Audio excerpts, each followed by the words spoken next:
Hello guys, welcome back to my channel and enjoy this fanfic part 1. Now let's start the fanfic. October 10th was a special day for Minato Namikaze and Kushina Uzumaki. Today was the day that their daughter was expected to be born. Kushina was excited since this was her first child, but was nervous thanks to the 9 tails that would try to force its way out of her since her seal will weaken while she's giving birth. She witnessed firsthand how hard childbirth is when she heard her friend Sayuri Uchiha giving birth 2 months ago to a baby boy that Kushina instantly fell in love with. Sayuri had the typical Uchiha look. Her hair and eyes were obsidian black and she has pale skin. She always wears golden, dangling pearl earrings no matter where she is, and it's become part of her signature look. Her hair stopped just below her waist, but she would tie a portion of it into a high, short ponytail. She was very developed and it made all the men try to get in her bed, but she always declined. When she was off duty, she would wear a simple dark purple kimono robe or a dark blue short-sleeved dress that reached her above her knees, a black obi wrapped around her waist that had a thin white line in the middle. Minato, on the other hand, was happy his family was expanding. While he was happy he was having a daughter, this was not his first child. You see, about 2 months before Kushina got pregnant, Minato, Sayuri and Kushina had a threesome after celebrating a successful mission one day. It was a fun night for all of them, mainly Minato since he was with 2 of the most beautiful women in the village at the same time. They never talked about it again, but Kushina would joke around and say that if Sayuri was ever bored that she could join them again. 2 months after the threesome, Sayuri told Minato she was pregnant and Kushina got a good laugh out of it. The reason she laughed was because she said Minato was the fastest shinobi alive, but he wasn't fast enough to pull out during. Kushina wasn't upset about Minato and Sayuri having a child simply because she always wanted a family and their son was part of her family. Coincidentally, the next day is when Kushina found out she was pregnant and Minato gave her a big hug. Minato and Sayuri decided to name their son Naruto Uchiha since it was sort of illegal to have a child with somebody outside of the Uchiha clan since they wanted to keep their dojutsu pure. Sayuri would keep it a secret that Minato was the father of her child, but she knew Naruto's features would bear a striking resemblance to Minato as he got older. Naruto had the Uchiha black hair, but instead of the coal black eyes, Naruto's eyes were a dark blue color. His hair was spiky just like his father's along with Minato's facial structure, and his skin was darker than Sayuri, but lighter than Minato who had tan skin. Naruto's chakra network was also already growing and they guessed he'd have mid to high Jonin level reserves by the time he graduated from the academy. The only people who knew about Naruto being Minato and Sayuri's son other than Kushina was the 3rd Hokage known as Hiruzen Sarutobi, Kakashi Hatake, since Minato personally trusted him to guard both of them during their pregnancy as Sayuri stayed at their house quite a bit, Makoto Uchiha who was Kushina's best friend and Bawako Sarutobi. She was the wife of the 3rd Hokage and helped deliver Naruto. She was also responsible for helping Kushina give birth to her daughter, which she decided to name Natsumi Uzumaki Namikaze. Since Kushina was a Jinchuriki about to give birth, Minato had set up a secret area for her to give birth since there was the risk of the 9 tails escaping. Kushina jokingly called him paranoid, but Minato was always prepared for the worst.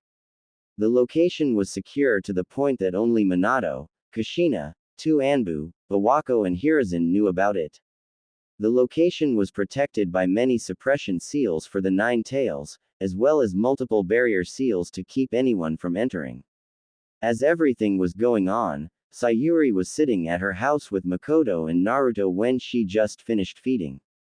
I can't believe that he eats so much.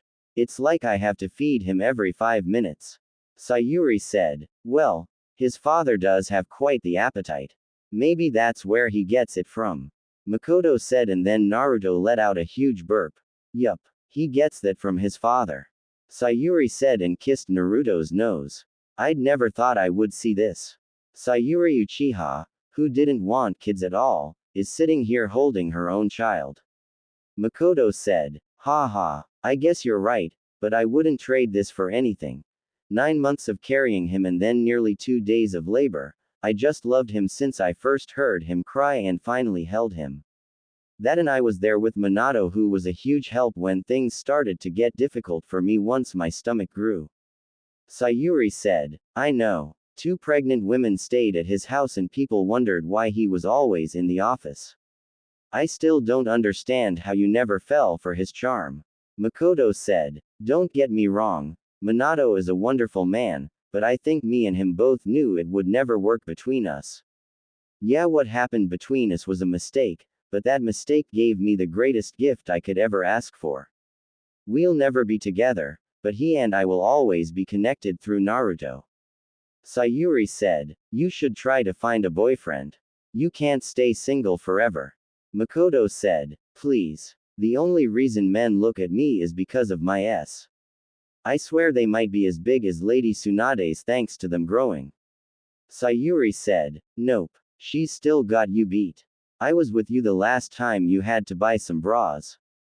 You're 99 centimeters, and according to what Master Jiraiya told Minato and Kushina, Lady Tsunade is 106 centimeters. Makoto said. Remind me to keep that perv away from my son. Sayuri said. Duly noted. Makoto said, and then Naruto started to cry as an ominous feeling came over the entire Leaf Village. It's okay, baby. Mommy's got you. Sayuri said, and then a loud roar was heard. Kushina. Sayuri and Makoto said at the same time as Naruto cried even louder. Lady Makoto. Get to the bunker now. You as well, Lady Sayuri. An Uchiha clan member said. What's going on? Sayuri asked. The Nine Tails is attacking the village. The 4th Hokage is on the battlefield as we speak, but the Nine Tails is on a rampage. Hurry. The Uchiha member said. Sayuri, get to that bunker. I'm going to find my kids. Makoto said and vanished. Kushina, Minato, please be okay. Sayuri thought and grabbed a few scrolls with food and water before going to the bunker with Naruto. Bunker. While in the bunker, Sayuri was still able to hear the Nine Tails going on a rampage. The Nine Tails was extremely powerful because the seals Minato added into the bunker to keep the vibrations or sounds of battle from causing damage weren't really working. Sayuri felt a huge amount of chakra being gathered before it was launched in the direction of the bunker, which was located in the Hokage monument, and this caused her to hold Naruto even tighter. However, the attack that was launched was suddenly gone and teleported far away. Minato must have done something. Sayuri thought. Excuse me, Lady Sayuri. A voice asked and she looked down. What is it, Kurenai? Sayuri asked. See, can I hold your baby? Kurenai asked. Sure. If he starts to fuss he might be hungry, so just give him back. Sayuri said and carefully placed Naruto in the arms of Kurenai. He's so cute. Kurenai said, and Naruto opened his eyes to look at her. Other than me, Makoto, Kushina and Minato, you're the first person that got him to open his eyes. Sayuri said. Does that mean he likes me? Kurenai asked. It would seem so. Sayuri said. Lady Sayuri. A childlike voice said. Hello, Itachi. How are you? Sayuri said. I'm fine. I finally got Sasuke to stop crying. Itachi said and showed her Sasuke in his arms. He's just afraid. Naruto cried for a short while as well, but he calmed down. Where's your mother and father? Sayuri asked. I'm right here. Fugaku is out helping get the rest of the civilians to safety. Lord Third is handling the Nine Tails right now, and Minato is making sure Kushina and Natsumi are safe. Makoto said. Maybe I should go help. I'm not retired. Sayuri said. You just gave birth 2 months ago and you haven't trained in 9 months. Your skills are rusty right now and you have Naruto to think about. Minato and Lord Third can handle this. Makoto said. I hope you're right. Kurenai, can you watch Naruto for me while I hand out food and water? Sayuri asked. I don't think I have a choice. He fell asleep and I don't think waking him up is a good thing. Kurenai said. It's not. He can be a handful if he is woken up too early. Sayuri said. Sounds like somebody I know. Makoto said, and Sayuri glared at her. Shut up. Sayuri said, and Makoto just laughed at her. Anyway, I think I should hand out the food and water. You know medical ninjutsu, so you can help with the wounded. Makoto said. Sure. Here you go. Sayuri said and gave Makoto a large sealing scroll. What's this? Makoto asked. Food and water for everyone. Sayuri said, and Makoto's sweat dropped. Isn't this a bit much? Makoto asked. No, I'm always prepared just in case an Akamichi is with me. In this case we have more than one. Sayuri said. I guess you're right. Makoto said. Here, Kurenai. Sayuri said and gave her a small scroll. What's in here? Kurenai asked. Bottles of milk, diapers and everything else for Naruto. Sayuri said. Okay. Kurenai said. I'll be back as soon as possible. Sayuri said and walked away to tend to the wounded. Next day funeral. After the events of the Nine Tails attack, everyone was gathered for the funeral of everyone who had fallen during the Nine Tails attack. Amongst those people were Minato Namikaze and Kushina Uzumaki, who sacrificed their lives to save Natsumi from dying. Minato split the Nine Tails and sealed half of it inside of his daughter while he took the other half with him. He had to use the Reaper Death Seal, and as the Nine Tails was being sealed away, it lashed out in one last effort to kill Natsumi, but Minato and Kushina jumped in the way. Kushina could have survived, but once she was impaled by the Nine Tails nail, she knew she was a goner. While all the adults were silent, Natsumi and Naruto were placed in front of a picture of Minato. Natsumi was crying her heart out, but Naruto was just looking at the picture of Minato as if he was expecting Minato to say something back or pick him up. Minato and Kushina, both of you have your lives to protect the Hidden Leaf Village and to safeguard its future as well. The sacrifices you two have made will never be forgotten. Hiruzen said. Sayuri meanwhile was crying the most out of everyone there. It was no secret that she was the closest to Kushina and Minato out of everyone gathered at the funeral. As she was crying, her eyes started to burn really badly, and when she wiped her eyes, she saw she was crying blood. She looked up and was thankful nobody saw her. Hiruzen went to grab Natsumi, and she took that as a signal for her to grab Naruto. Once they were up there, Hiruzen spoke quietly to her so only she could hear him. I know you would like to take Natsumi in, but due to her Jinchuriki status, being Minato's daughter, I don't think that would be wise. Word would spread quickly if somebody was to figure it out, and I can't take that risk. Hiruzen said. Where will she be placed? Sayuri asked. I'll place her in the orphanage. I'm keeping her status as a Jinchuriki and S-ranked secret, and hopefully she gets adopted into a nice family. Hiruzen said. Have you told Makoto? Sayuri asked. Yes. I ran into her earlier and informed her. Hiruzen said. I'll tell Naruto about his father, but I won't tell him about Natsumi. Sayuri said. Be sure to tell him he can't mention it to anybody. The war just recently ended and tensions are still high. If word gets out that he has the blood of an Uchiha and Minato, he'll undoubtedly be sought after. Hiruzen said and chuckled. What's so funny? Sayuri asked. If Naruto is anything like his father, then I have a feeling he'll figure everything out before we can tell him. Hiruzen said. If he does, then I'll explain her situation and why he can't say anything to her. When exactly do you plan on telling her about her heritage? Sayuri asked. Either when she is mature enough to handle it or not until she becomes a chunin. I'll keep a letter for the next Hokage. Shall I pass away before I can tell her? Hiruzen said. Oh come on. You've still got plenty of life left in you. Sayuri said. That is true, but I am still old and anything can happen at any moment. Anyway, I must bid you farewell. I have to drop Natsumi off at the hospital and then attend a meeting with the council. Hiruzen said. I understand. By the way, I'm sorry about Bawako. I heard this morning. Sayuri said. Thank you. I know she's waiting for me, but she'll have to wait a bit longer for me. Hiruzen said and walked away. I guess he told you what's going on. Makoto said. Yeah, I hope she can find a family to raise her. Sayuri said. Don't worry. I'm sure once they get a good look at her face they won't be able to resist. Makoto said. I guess you're right. Do you mind taking Naruto to Kurenai for me? She said she'd watch him while I helped out at the hospital and I'm running late. Sayuri said, not at all. Seems Kurenai has taken a liking to Naruto. Makoto said as she took Naruto from Sayuri. Seems so. She had him all day yesterday. I even let her stay at my place since she lost her father yesterday. It was the least I could do.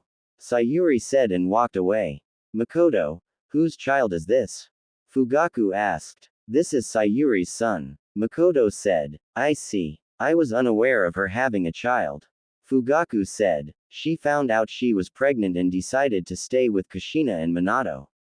Makoto said. I see. What is the status of Minato and Kushina's child? Fugaku asked. Hiruzen told me earlier that she's going into the orphanage and hopefully a family will adopt her. Makoto said. I see. Did you offer to take her in? Fugaku asked. Yes, but Hiruzen doesn't want anyone to know she's related to Minato or Kushina. It would raise suspicion if we were to suddenly adopt a red-haired baby with blue eyes like Minato right after they died. There's that, and the war just ended. Tensions are still high between us, Iwa and Kumo. If word got out that Minato and Kushina had a baby, then they'd surely act on it, since I'm sure word of the Nine Tails attacking will spread across the nation. Iwa would try to kill her and Kumo would use her as a baby factory to try and get their hands on the Uzumaki Keke Genkai. Makoto said, which is why she should be under the protection of the Uchiha clan. Fugaku said, no. What's best for her is to grow up out of the spotlight, and if she was to be adopted into our family, then the focus of our clan. Makoto said and walked away. Where are you going? I'm not finished talking to you yet. Fugaku said, I'm taking Naruto to his babysitter. I'll be home after that. Makoto said, meeting. We managed to stop the Nine Tails, but the sacrifice was too great. Homura said, however, there is no time to lament. The Hokage seat is now empty and we must decide who will take the position. Koharu said, perhaps someone from the generation after Minato can take over. Shikaku said, we have nurtured fine jonin without a doubt, but none of them possess the experience to rule over a whole village. Koharu said, well, is there anyone else? Shikaku asked and Danzo was about to speak up, but Hiruzen stood up. It can't be helped. This is a critical time, so I shall take over and become Hokage. Hiruzen said, you'd really consider doing that? Homura asked, well, if you're still willing. You quit once. Do you really believe that you're up to it? Can you actually handle it? Truth be told, even though you did go after the Nine Tails, you still failed to save the fourth Hokage from his fate. Danzo asked as he interrupted Koharu. Such a remark is uncalled for.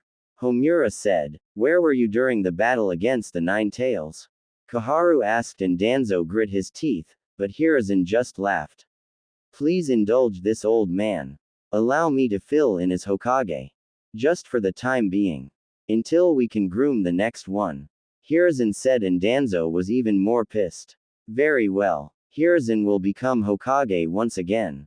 Koharu said, since that is over with, what will happen to the Jinchuriki? Danzo asked. Jinchuriki. What does he mean, Lord Third? Inoichi asked. As you all know, Kushina was pregnant and gave birth.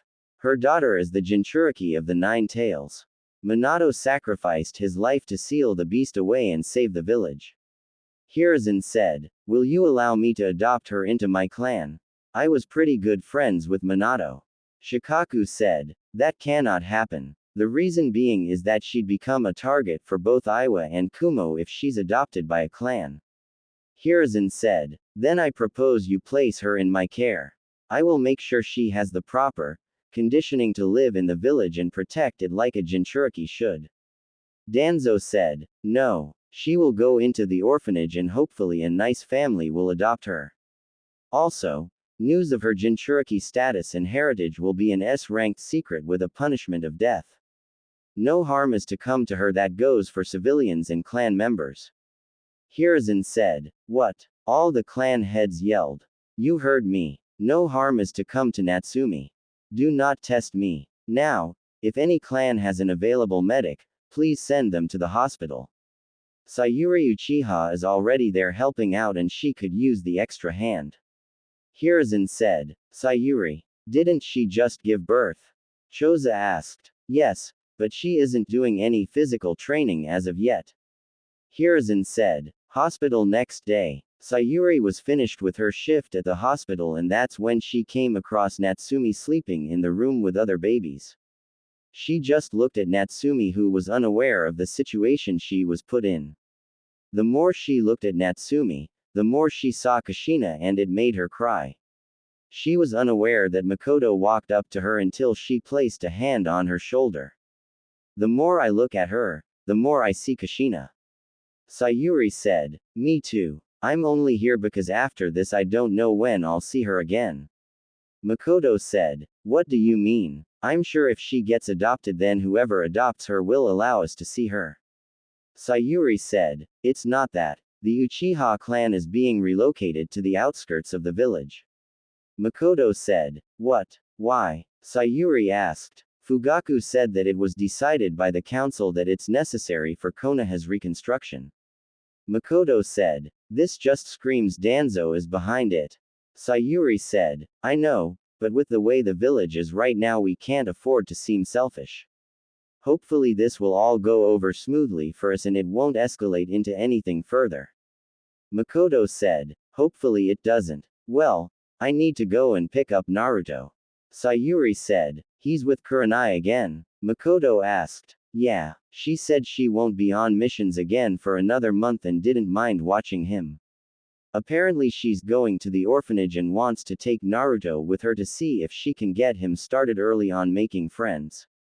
Sayuri said. I see. I'd do the same, but Fugaku doesn't want Sasuke hanging around people he feels won't make him become strong. Makoto said. I understand. Hell, I bet he's probably taking arranged marriages now for Sasuke within the clan. Sayuri said and Makoto laughed.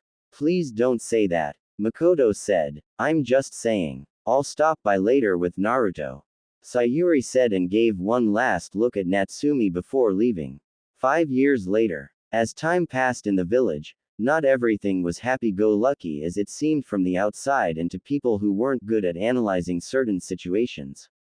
There was a lot of tension in the village between the Uchiha clan and the higher-ups of the village. There was also tension between Kumo and Konoha after a failed attempt to kidnap the Hyuga heiress when she was 3 years old, which resulted in the death of a Kumo shinobi. Over the 5 years Naruto has grown up both physically and mentally. He was quite smart for his age and Sayuri knew that came from Minato. It became painfully obvious that Naruto wasn't a full-blooded Uchiha as he got older since his hair started to spike out unlike all Uchiha members who had straight hair. His dark blue eyes also have it away and the clan minus the people didn't like him, but they never attacked him since they didn't want to deal with Sayuri who was very protective of Naruto and could possibly go toe-to-toe with one of the legendary Sannin. Over the years Naruto started to wear a mask since he would go out in public and girls would stare at him then quickly look away as when he caught them. The mask reminded his mother of a certain silver-haired shinobi that hasn't met Naruto for some reason. Kurenai still came around when she could, but she would bring her friend Anko with her. Naruto thought Anko was weird, but cool whenever she wasn't obsessed with taking off his mask. Naruto looked at them as older sisters with Kurenai being the mature one. Since he was 5 years old, he also began his training since he wanted to become a ninja like his mother and sisters. Sayuri taught him some basic taijutsu skills, shuriken jutsu and chakra control skills. Naruto's chakra reserves were quite large for him and Sayuri knew that there was only one person his age with higher reserves. He wanted to learn some ninjutsu, but Sayuri wouldn't teach him any until he was finished with his chakra control training.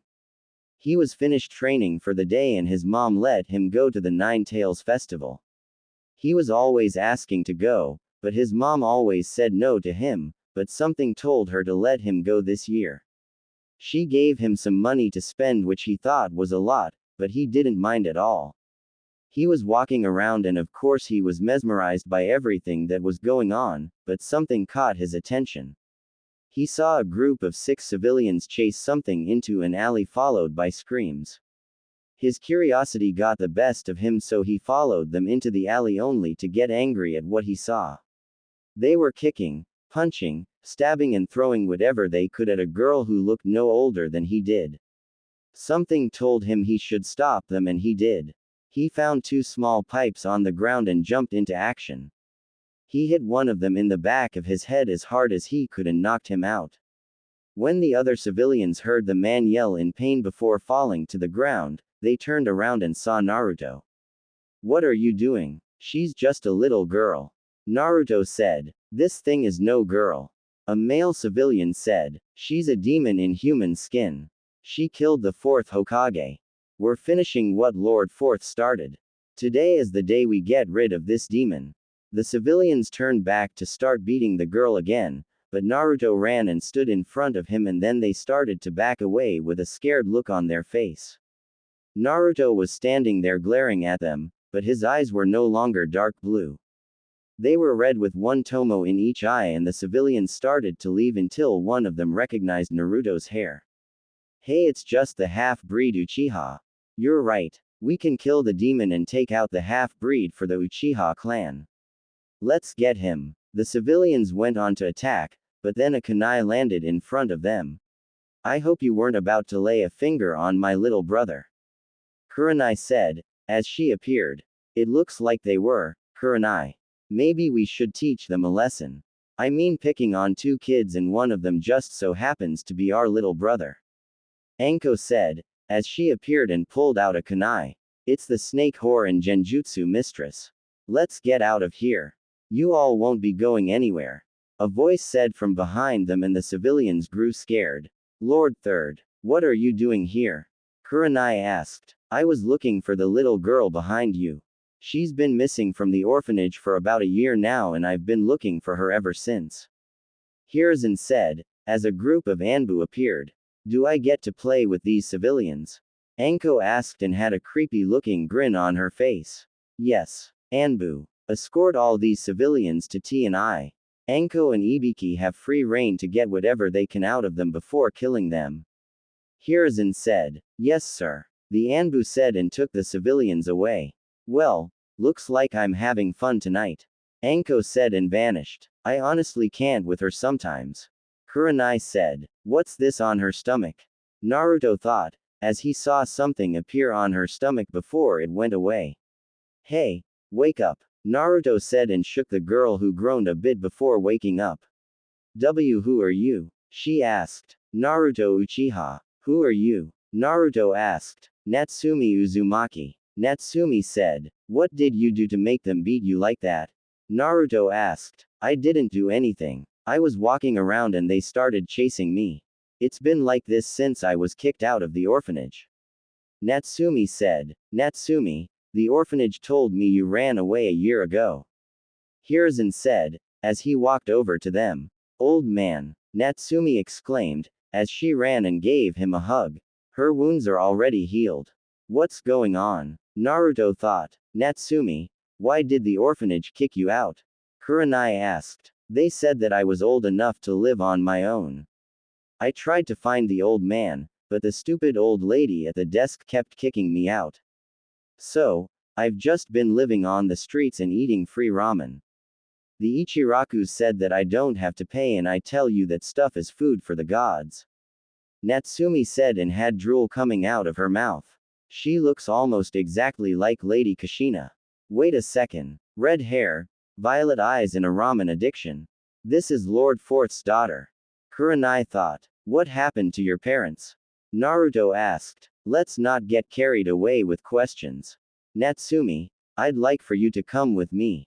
I'll find you a place to live before the night is over," Hiruzen said. "Thanks, old man. Bye, Naruto. Cool eyes, by the way," Natsumi said, causing Hiruzen and Kurenai to look at Naruto. "No way. He's so young," Kurenai thought. "The Sharingan at his age. No one has unlocked the Sharingan at such a young age," Hiruzen thought. "Thank you. Before you go, old man, I have a question for you," Naruto said. "Oh, and what would that be?" Hiruzen asked. Why were the civilians saying she was a demon and killed the fourth Hokage? Naruto asked. I do not know, Naruto. Hopefully Anko and Ibiki can get the answers from them. Come along, Natsumi. Hiruzen said and the two of them left. Naruto, would you like to come with me for the festival? Kurenai asked. Sure. Naruto said, maybe you can make some friends. Kurenai said, why do you always try to have me make friends? Naruto asked, so you won't be lonely your entire life. Kurenai said, I guess you're right, but I have you, Anko, Mom and Aunt Makoto. I'm good with that for now. Naruto said, true, but you need friends your age. You can't always hang out with the adults. Kurenai said, then I'll just hang out with Anko. Naruto said and Kurenai laughed. I see your point, but Anko likes to go out and do adult things as well. Kurenai said, you mean stalk that guy with the scar over his nose? Naruto asked, how do you know about that? Kurenai asked, she's extremely open when she's drunk. Last time we were together she told me about him. I forgot his name though. Naruto said and then looked at the top of a building. You need to stop hanging with her when she's drunk. Who knows what she'll tell you next and it's certain things you shouldn't know about at your age. Kurenai said and Naruto didn't respond so she looked at him. What's wrong? Kurenai asked. Somebody was watching us. Naruto said. He's a censor. Kurenai thought. Are they still there? Kurenai asked and pulled out a kunai. No. Whoever it was left. Naruto said. I see. Let's get out of here. We can still get to some of the good food stands if we hurry. Kurenai said. I already ate though. Naruto said. Then what do you want to do? Kurenai asked. Can you show me where the library is? Naruto asked. Sure. Kurenai said. Underground base. Lord Danzo, I have news. An Anbu agent said. What is it? Danzo asked. While I was unable to capture the Jinchuriki due to interference from the Hokage, Anko Mitatashi and Kurenai Yuhi, I found something else that might interest you. The Anbu said. It better be important since you failed to get me my weapon. Danzo said. It is. The Uchiha known as Naruto has awakened his Sharingan during the event and appears to be a censor as well since he was able to detect me, but I quickly left. The Anbu said. His Sharingan? Are you sure? Danzo asked. Yes sir. I wouldn't have reported it if it was not true. The Anbu said. Interesting. A 5-year-old with his Sharingan awakened is simply unheard of. I don't think Madara Uchiha unlocked his Sharingan at such an age. Keep an eye on the Jinchuriki. I'll send another squad to watch the Uchiha. Capture the Jinchuriki if possible. If she gets into the academy then I'll have no choice, but to declare the mission a failure. The squad I'll send after the Uchiha will have the same orders. Danzo said. Yes, Lord Danzo. The Anbu said and vanished. Having the Jinchuriki and an Uchiha who may have the most powerful Sharingan in Uchiha clan history will certainly make my future plans easier.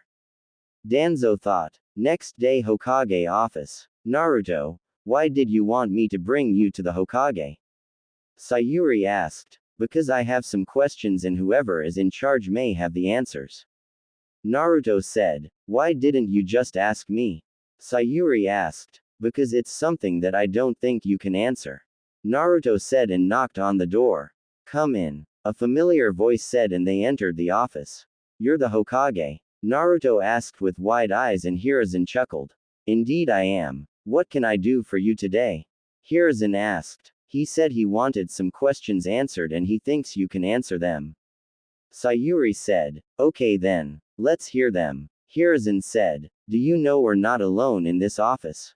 Naruto asked. Of course. I have my 3 Anbu guards here. Hiruzen said. But there's a total of 8 people in the room. Naruto said and Hiruzen signaled for his Anbu to capture the spies revealing them to be blank masked Anbu. Root. Sayuri asked. Danzo. Take them to Ibiki. I want him to get everything out of them. Hiruzen said and the Anbu vanished. Cool. Naruto said and Hiruzen chuckled. This has been an interesting couple of hours for you, Naruto. You unlocked your Sharingan last night protecting Natsumi and you're a censor. Hiruzen said. He unlocked his Sharingan. Sayuri asked. He didn't tell you. Hiruzen asked. No. Why didn't you tell me? Sayuri asked. I kind of forgot. Naruto said and scratched the back of his head. We'll talk about it later. What are your questions? Sayuri asked. So, I went to the library last night after the whole thing with Natsumi and I found something that I think has to do with the way she's treated. Naruto said. What would that be? Hiruzen asked. Is she what's known as a tailed beast that I read about last night? Naruto asked and both adults froze. What makes you ask that? Hiruzen asked. Well, last night the people that were attacking Natsumi called her a demon. I went to the hospital and looked around until I found an old book about the tailed beasts. It said that there were 9 total and they were also known as demons to us. It said that Hashirama Senju captured all of the tailed beasts and gave them away to form peace during the Warring States period. Kumo has 2, the 8 and 2 tails. Suna has 1, the 1-tailed beast. Taki has 1, the 7 tails. Kiri has 2, the 3 and 6 tails, and Iwa has 2, the 4 and 5 tails. It says nothing about the 9 tails or Konoha having a tailed beast. I know you can't kill them since in the book it says they can only be sealed away. That's why I asked if Natsumi was the same 9-tailed fox that attacked 5 years ago. Naruto said. No, she is not the 9 tails, Naruto. Hiruzen said. Then why do they call her a demon? Does it have anything to do with this that I saw on her stomach? Naruto said and pulled out a painting of what he saw on her stomach. You painted this? Hiruzen asked. Yes. It's only multicolored because I kept running out of paint.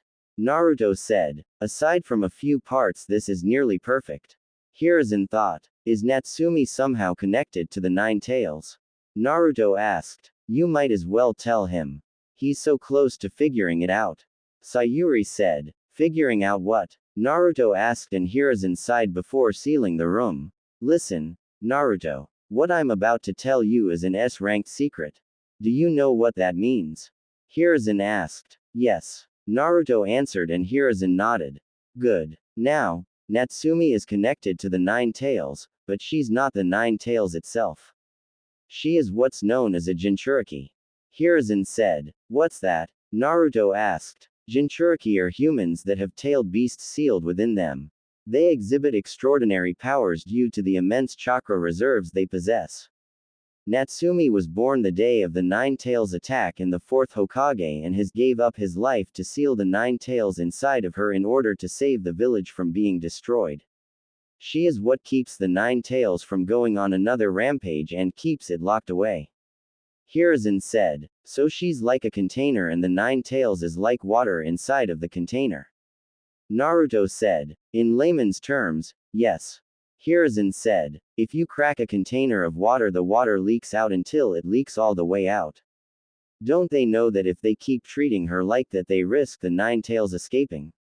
Naruto asked. People fear what they do not understand. Her being a Jinchuriki is an S-ranked secret to protect her, but somebody leaked the information out to the public. Hiruzen said. So what is that? Naruto asked and pointed at his painting. This is truly a masterpiece. It's the seal that keeps the 9 tails from escaping Natsumi. The 4th Hokage placed this on her as his final act before dying. It's what's known as an 8-tetragram seal and is powerful enough to contain the 9 tails. This type of skill is known as Fuinjutsu and the 4th Hokage was a master of the art.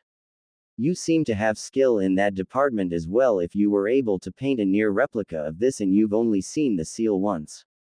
Hiruzen said. Can somebody teach me? Naruto asked. I can't. I'm not good at Fuinjutsu. Sayuri said. I have a book from the 4th Hokage that I think he'd want you to have. It's all of his notes on Fuinjutsu to become a sealing master. However, I must warn you to be careful with this. Fuinjutsu is extremely hard and one wrong move can be very dangerous. Hiruzen said and gave Naruto a book, but then a picture fell out. Mom. Naruto said. What is it, Naruto? Sayuri asked. Is he my dad? Naruto asked and showed her the picture so she nodded. Yes. The 4th Hokage is your father. I didn't tell you because I wanted to wait until you matured a bit more. I was going to tell you on your 6th birthday since that's when you started the academy, but it seems you're ready now. Sayuri said. Did he know about me? Naruto asked. Yes. The only way he wasn't around was October 10th. Sayuri said. Because of the Nine Tails attack? Naruto asked. No. It was something else. Sayuri said. Are you sure he's ready to know the truth? Hiruzen asked. Yes. I underestimated how quickly he would mature, and part of that was me foolishly hoping he would stay a baby for his entire life, but I was wrong to think that. Sayuri said. What's the truth? Naruto asked. The reason your father wasn't around on October 10th wasn't just because the Nine Tails was attacking. He was gone because your sister was born that exact same day. Sayuri said, and Naruto's jaw dropped. I thought I was your only child. Naruto said. You are. Me and your father were never together. I won't go into detail since you're so young, but you were created from that. Minato had a wife and she gave birth to your sister, and you've already met her. Sayuri said. I did. Who is she? Naruto asked. Natsumi Uzumaki. Sayuri said. The girl from last night. Does she know about me? Naruto asked. No. I haven't told her about her heritage yet simply because she's more at risk than you are. You see, your father and her mother had issues with Kumo and Iwa. If Natsumi was to find out right now, she'd tell everyone given her personality. Her mother was Kushina Uzumaki, and Kumo tried to kidnap her one day for the Uzumaki Kekkei Genkai. Iwa simply hated your father because of his actions during the Third Shinobi War, and they'd do anything to kill both of you. Hiruzen said. So I can't tell her who I am? Naruto asked. No, not yet. However, given what happened last night, I can do something for you. Hiruzen said. What is it? Naruto asked. I know you'll seek her out to spend time with her and get close to her, but I'll give you a mission that won't go on your record until you become a shinobi. How's that sound? Hiruzen asked. Awesome. Naruto said, and Sayuri popped him upside his head. Naruto Uchiha, you do not use that language. Sayuri said. Ow. Anko says it all the time.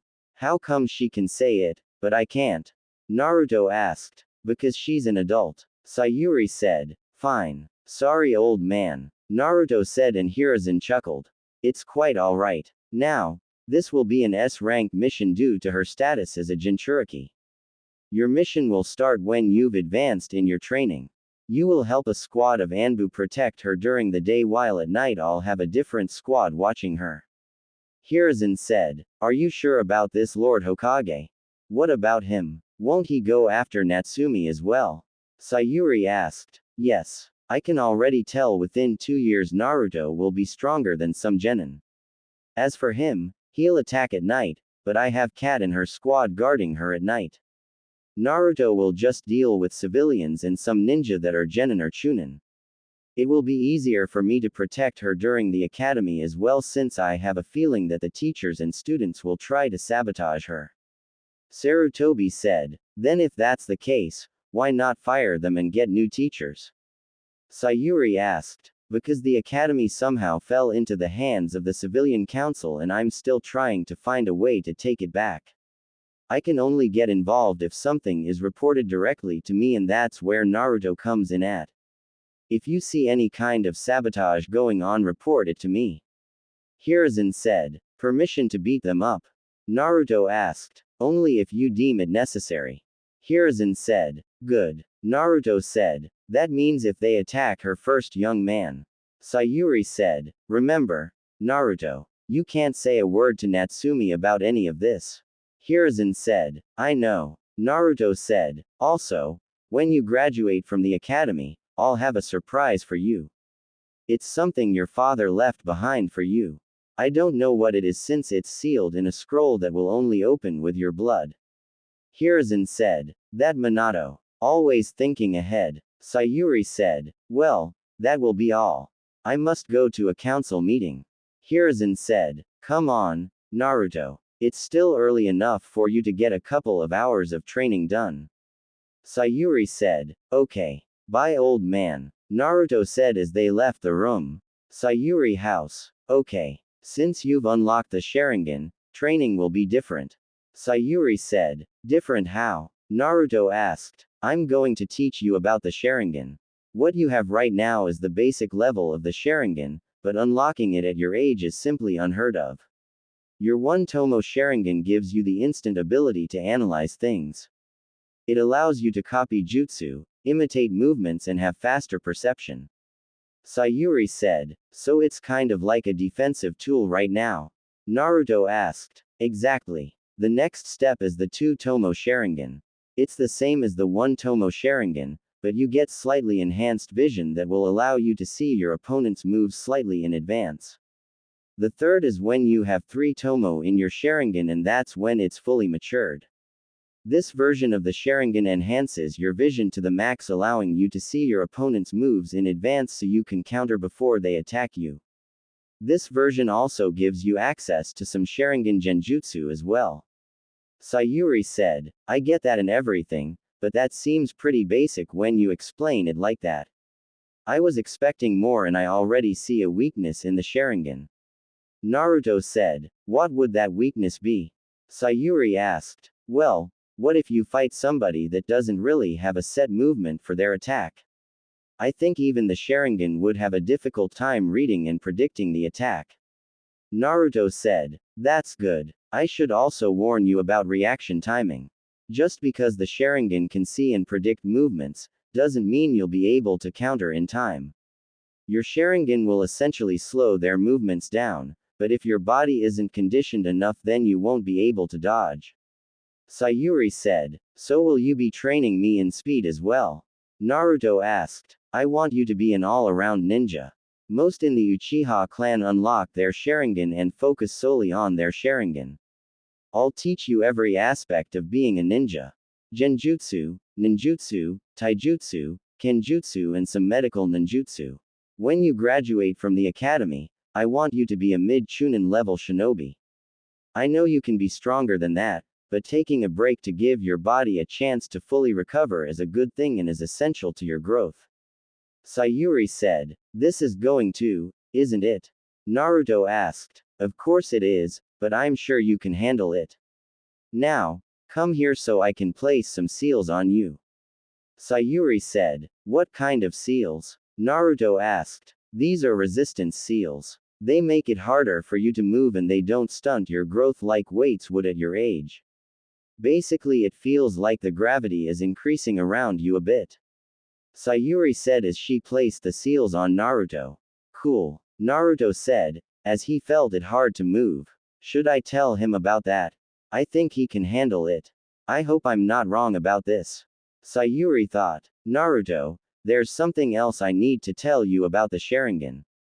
Sayuri said in a serious tone that he picked up on. What about it? I thought you told me everything about it.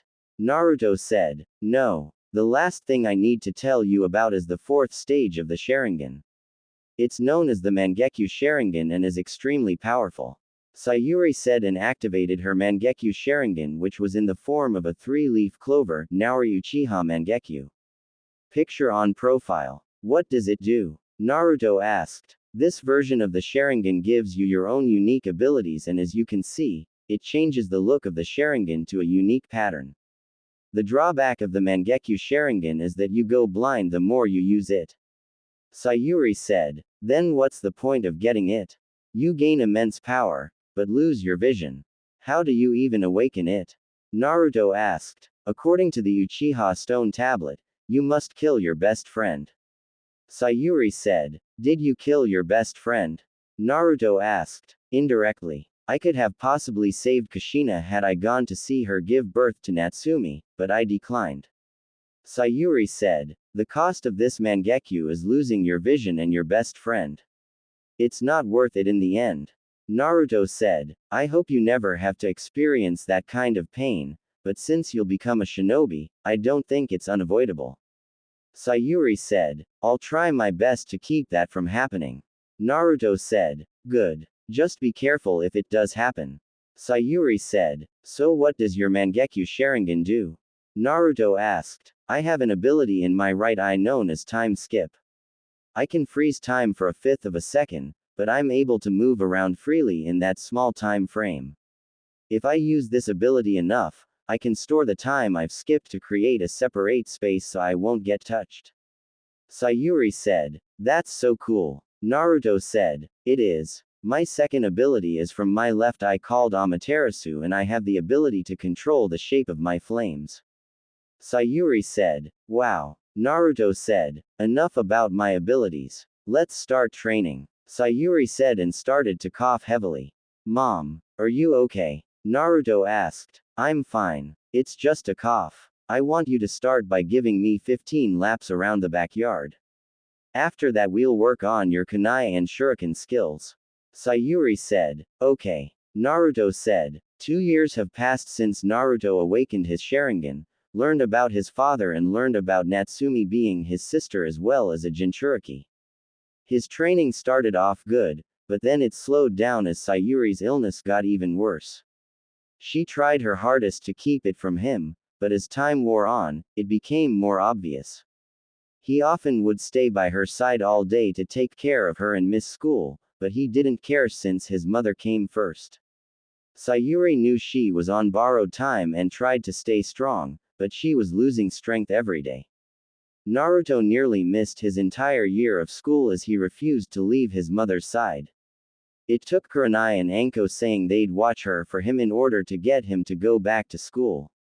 While he was in school, everyone noticed his dramatic change while he was there. At first he would talk to people if they talked to him, but now he was withdrawn and didn't seem to care about anything. Natsumi would talk to him, but it would be a short conversation as he would just walk away. To Natsumi, they were great friends and she wanted to help him, but Naruto refused her help. Natsumi was the only person to get Naruto to talk, and it made some of the girls in class mad. The result of Naruto being distant to everyone reminded the older generation of a younger Kakashi. His mom tried to cheer him up a bit and it worked a little, but Naruto was sad that he was going to lose his mother before she saw him graduate the academy. The illness of his mother made him read more on medical ninjutsu, so he'd walk around reading a book and even had the idea of combining fuinjutsu with medical ninjutsu. Despite his training slowing down, he was still able to keep up with what he was taught so far and improved on it. He had great chakra control since he completed leaf balancing, pebble balancing, kunai balancing and tree walking. His reserves were unnaturally large, but he learned his father also had large chakra reserves, so it was only natural for him to have that as well. He mastered the fireball jutsu since it was like a rite of passage for Uchiha clan members, but he had a hard time with it and Sayuri figured he didn't have a fire chakra nature or it wasn't his main affinity. His taijutsu was low genin level and it was at the top of his class. His ninjutsu was limited for the time being since he only knew the fireball jutsu, substitution, henjan clone jutsu. He was the best in his class when it came to kunai and shuriken throwing as he would get 10 out of 10 each time he was tested on it. He was offered the chance to graduate early, but he declined. He made no friends really in school since he didn't try to. Natsumi doesn't count in his book since she's his sister and he met her before the academy started. They hung out quite a bit during the day and she normally spent her day at the Ichiraku ramen stand or with Ino Yamanaka, who had a huge crush on Sasuke Uchiha. Speaking of Sasuke, Naruto finally met him and he personally didn't care for him, but he didn't hate him. He was neutral towards him. He met Itachi and Shisui as well, but they were always busy and secretive. He knew why they were secretive since it had to do with the tension that reached its breaking point between the village and the Uchiha clan. While Naruto didn't say anything, he knew what was going on as he paid attention to everything going on around him even if it didn't seem like it. His mission protecting Natsumi over the years was going slow, but that's because they were in the academy and nobody knew where she lived except for Naruto. He's even spent the night over there a few times and stayed up all night with her until she eventually fell asleep. He found out her dream was to become the Hokage and he honestly believed she could become Hokage. Currently he was sitting in class next to Natsumi who wasn't really paying attention. This class is so boring. All he does is talk. Natsumi said. If we're lucky he'll talk so much that his mouth will fall off so we don't need to hear him anymore. Naruto said and Natsumi gasped. Did you just make a joke? You haven't joked since your mom got even more sick. Is she okay? Natsumi asked and Naruto sighed. No, it's only a matter of time before she can no longer fight it. I don't get it. Konoha is supposed to have one of if not the best hospitals across the nations, yet they couldn't find out what was wrong with her. Naruto said. Maybe she'll pull through. Natsumi said. It's good that you remain hopeful, but she isn't getting any better. I've even tried to ask the old man to send an urgent message to his student Tsunade Senju, but the messenger was killed before he could deliver the message to her. Naruto said. And Uchiha asking a Senju for help. That's ironic given their history. Natsumi said. That history is before I was born and would be stupid for me to continue it. Naruto said. I guess you're right. What are you doing after school? Natsumi asked. I'm going to the hospital to see my mom and then get some training done. Naruto said. I'd go with you, but I need to do some training of my own. Natsumi said. Where will you be training?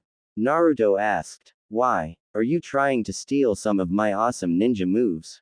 Natsumi asked. Please. I just figured I'd take you out for some ramen, but I think I'll just head home. Naruto said. What? No. We can go. Natsumi said. Naruto and Natsumi. Care to tell the rest of the class what you're talking about? Their teacher yelled. Yeah, we're discussing something private. It's not like you're teaching us anything new. We learned about chakra last year. Naruto said. You know what? Naruto, you can go too. An Anbu appeared in the room and gave the teacher a slip of paper before leaving. Actually, you need to go to the hospital. This says it's urgent. The teacher said and Naruto basically flew out of the room. Hospital. Naruto arrived at the hospital and didn't even bother to stop at the front desk. Nurses wanted to stop him. They realized who it was and left him alone. They tried everything they could, but didn't have the right medicine to treat his mother and they seemed to be losing money every year. As he was running through the hospital, he had his Sharingan activated to evade anyone in his way until he reached his mother's hospital room. When he went inside, Anko&Kurenai and Makoto were all there with sad looks on their faces. We'll leave you two alone. Makoto said and they walked out. Come here, Naruto. Sayuri said, as she held out her arms for a hug. I guess I can't ask how you're feeling, huh? Naruto asked and she chuckled. I guess not, but it's what you've been preparing for. I tried to stay strong for you, but I wasn't strong enough. Sayuri said. No, you were strong. You're the strongest person I know. Naruto said. I'm happy to hear you say that. Where's Natsumi? Sayuri asked. She's still at school. I didn't bring her since I left right after the teacher told me to come here. Naruto said and she nodded. She's a good girl. I only wish I was able to adopt her so she wouldn't grow up alone. At least she has you in her life. Sayuri said. Yeah, but it's that she doesn't know we're related. Naruto said and she started to cough so he gave her some water. Thank you. Listen, I need to tell you something important. Sayuri said. What is it? Naruto asked. The Uchiha clan is planning a coup d'etat. I'm sure you've noticed the brewing tension between the Uchiha clan and the village. The reason for this is because the village blames us for the Nine Tails attack since the Sharingan has the power to control the Nine Tails. Fugaku is leading the coup and I don't want you to get involved in it. Sayuri said. What's going to happen? Naruto asked. I'm one of the 3 people in the clan that know about the coup and are against it. Hiruzen is trying to bring peace between the two and work something out, but it's not going as he hoped. I don't think we have much time left before the coup happens. We both know I won't live much longer, so I want you to go to the secret bunker I told you about that your father built and stay there. It's protected by a barrier so nobody can sense where you're at. Sayuri said and started coughing. Mom. Naruto said and started to cry. Just listen, Naruto. I'm sorry I won't be able to see you become a ninja, but I'm happy to have seen you take your first steps to becoming a ninja. My baby boy is growing up so fast. It almost seems like it was just yesterday when I found out I was pregnant with you. I won't be able to see you graduate, leave on your first mission, or even get a girlfriend. Make sure you find a girl that actually loves and cares about you to start a family with and treat her with respect. Sayuri said, I will. Naruto said, don't let these little fangirls sink their claws into you. There's so much more that I want to say to you, but I simply can't put it into words. Make sure Natsumi grows up big and strong so she can achieve her dream of becoming Hokage. Also be wary of a man named Danzo Shimura. He's evil, cunning, and will do anything to get you to join his side. He's probably plotting on you to capture you as we speak, but as long as you stay with Kurenai and Anko, you'll be fine. Kurenai has agreed to let you live with her, and I've already signed the papers for her to be your legal guardian. I need to tell you something about your Sharingan. Sayuri said, what about it? Naruto asked. You have the most powerful Sharingan eyes within the Uchiha clan. Maybe in the history of the Uchiha clan. You unlocked your Sharingan after you saved Natsumi for the first time, and you were only 5 when that happened. You were able to cast minor genjutsu with them while they only had 1 tomo, and now that you have a 2 tomo in your Sharingan, its visual prowess is even greater. However, there is one important thing you should know. Eventually you'll unlock your Mangekyo Sharingan and its abilities, then lose your eyesight, but there is a way to cure your blindness. Sayuri said and wiped tears from his face. How? Naruto asked. When I die, I want you to remove my eyes and store them in that container I have right there. The storage seal you had placed on your shoulder is where I want you to keep them. On the Uchiha stone tablet it says you can restore the light of your Mangekyo with an Uchiha you have strong blood ties with, and since I'm your mother, I want you to have my eyes. Do not fall into the Uchiha clan's curse of hatred and keep yourself surrounded by loved ones. Sayuri said, I will. I have Anko, Kurenai and Natsumi. Naruto said, that's good. Try to find Lady Tsunade and have her look over the notes for my illness and see if she can come up with a cure. I don't want anybody to go through this kind of pain. Sayuri said and Naruto nodded. I haven't given up. I'm even trying to make medical seals. I just wish I was able to finish them to save you. Naruto said, don't worry, Naruto. Take your time. They need to be perfect, and if you rush them, then you'll make a mistake. Think of it like this, you can possibly save millions of people with this idea of yours. While I would have loved to use one of your seals, I've come to embrace my fate while doing everything I could to overcome it. Sayuri said, it'll take me some time to get over this, even though it's been getting closer and closer every day. Naruto said, it's okay to mourn. Just don't turn out like Kakashi. Sayuri said, I don't even know who that is. Naruto said, you'll find out eventually. Sayuri said and gave Naruto the biggest hug she could. I love you, Mom. Naruto said, I love you too, Naruto. You'll always be my little maelstrom. Sayuri said, and it was as if a switch was flipped, and then she took her final breath while he was holding her. He cried silent tears as he held his mother since he didn't want anybody to hear him. Kurenai and Anko came into the room with tears as they heard the last bit of their conversation, then joined in the hug. After a few minutes Naruto asked them if they could leave the room to give him some space, and they did. Naruto steeled his nerves and removed his mother's eyes like she asked him to, then he placed them in the container she had before sealing them away. He stayed in her room until it was late at night, even after they removed her body. They were going to remove her organs for testing, but Naruto didn't trust these nurses since he's never seen them before and was against it. He told Hiruzen, who was there, that he's going to burn her body. Hiruzen nodded and sealed the body away until Naruto was ready to cremate his mother. He finally stood up and looked at himself in the mirror, then started to clean his face. As he was doing this, his Sharingan activated with both tomos in each eye spinning rapidly before turning into 3 tomos in each eye.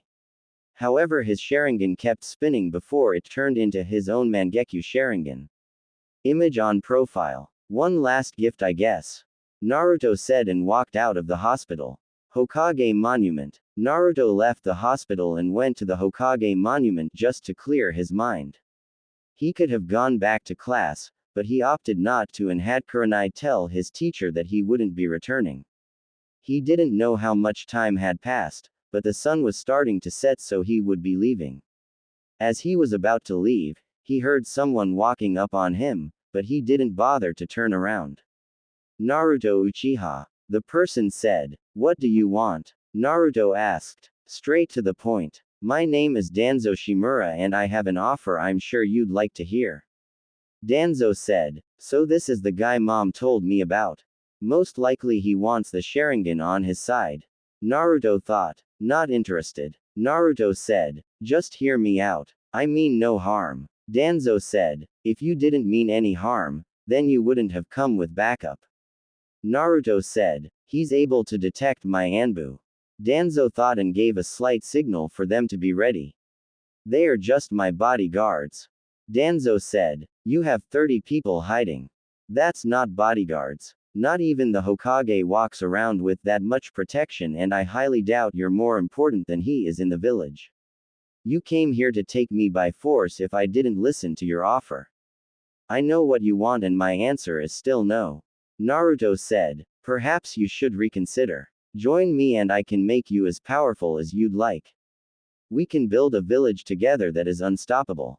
I can even train you in the use of your Sharingan. My men will push you to your limits and beyond them. Together, we can rule this village and bring it to newer heights." Danzo said, "You can't teach me something I already know about. My training is perfectly fine and I don't need help from somebody like you. As for ruling this village, I'm not interested in becoming its leader. Being Hokage isn't something that interests me." Naruto said, "Then perhaps the cure for your mother's disease will suffice in exchange for you joining me." Danzo said and smirked a bit. "I'd rather have my mom die rather than take something from you, and I'm sure she'd say the exact same thing. You wasted your time coming here." Naruto said and stood up. "I've noticed you've gotten close to Natsumi Uzumaki. It would be a shame if something bad were to happen to her. She should watch her back." Danzo said and started to walk away, but Naruto spoke up. "You won't touch, and we both know why. You'd risk unleashing the 9 tails if you did that, and then you'd have to answer Hiruzen about why you attacked Natsumi. That eye you have hidden in your right eye socket isn't even strong enough to help you against the 9 tails. That's why you want me, or more specifically my Sharingan, because you know it's stronger than the one you have in your head right now. I noticed all of the spies in the Uchiha clan district, mainly around me. Me and my mom purposely talked about my Sharingan in the open while training so they'd report to whoever sent them." Naruto said, "He planned for this meeting, but didn't know it was going to be me. I've been outsmarted but a mere child." Danzo thought, "Now that I know who was sending them after me, I have a message for you." Naruto said, "What is it?" Danzo asked and narrowed his eye. "Do not bother me and stop sending your spies after me and Natsumi. You'll regret it." Naruto said and glared at him. "Why can't I move?" "Genjutsu, of course." Danzo thought, and when he released the genjutsu, Naruto was gone. 2 weeks later. 2 weeks passed and Naruto was currently walking towards the Uchiha clan district. He hasn't been there ever since his mom died and lived in the secret bunker like she said to. The reason he wanted to head to the Uchiha district is because he wanted to read the Uchiha stone tablet. The Uchiha clan was killed the week prior by Itachi after they were about to launch the coup. Shisui mysteriously died and Itachi was blamed for it. News spread wildly about the Uchiha massacre and that it was Itachi who did it. Both Naruto and Sasuke were the only survivors, and the entire village started to treat them like royalty. They were questioned, but Naruto wasn't there, so he didn't say anything. Anko&Kurenai and Natsumi thought he was dead, but he told them he was somewhere safe and away from everybody. He made contact with Itachi after it happened and told him he already knew why this had to happen. That surprised Itachi, but he was even more shocked when Naruto asked who the other person was that he kept detecting.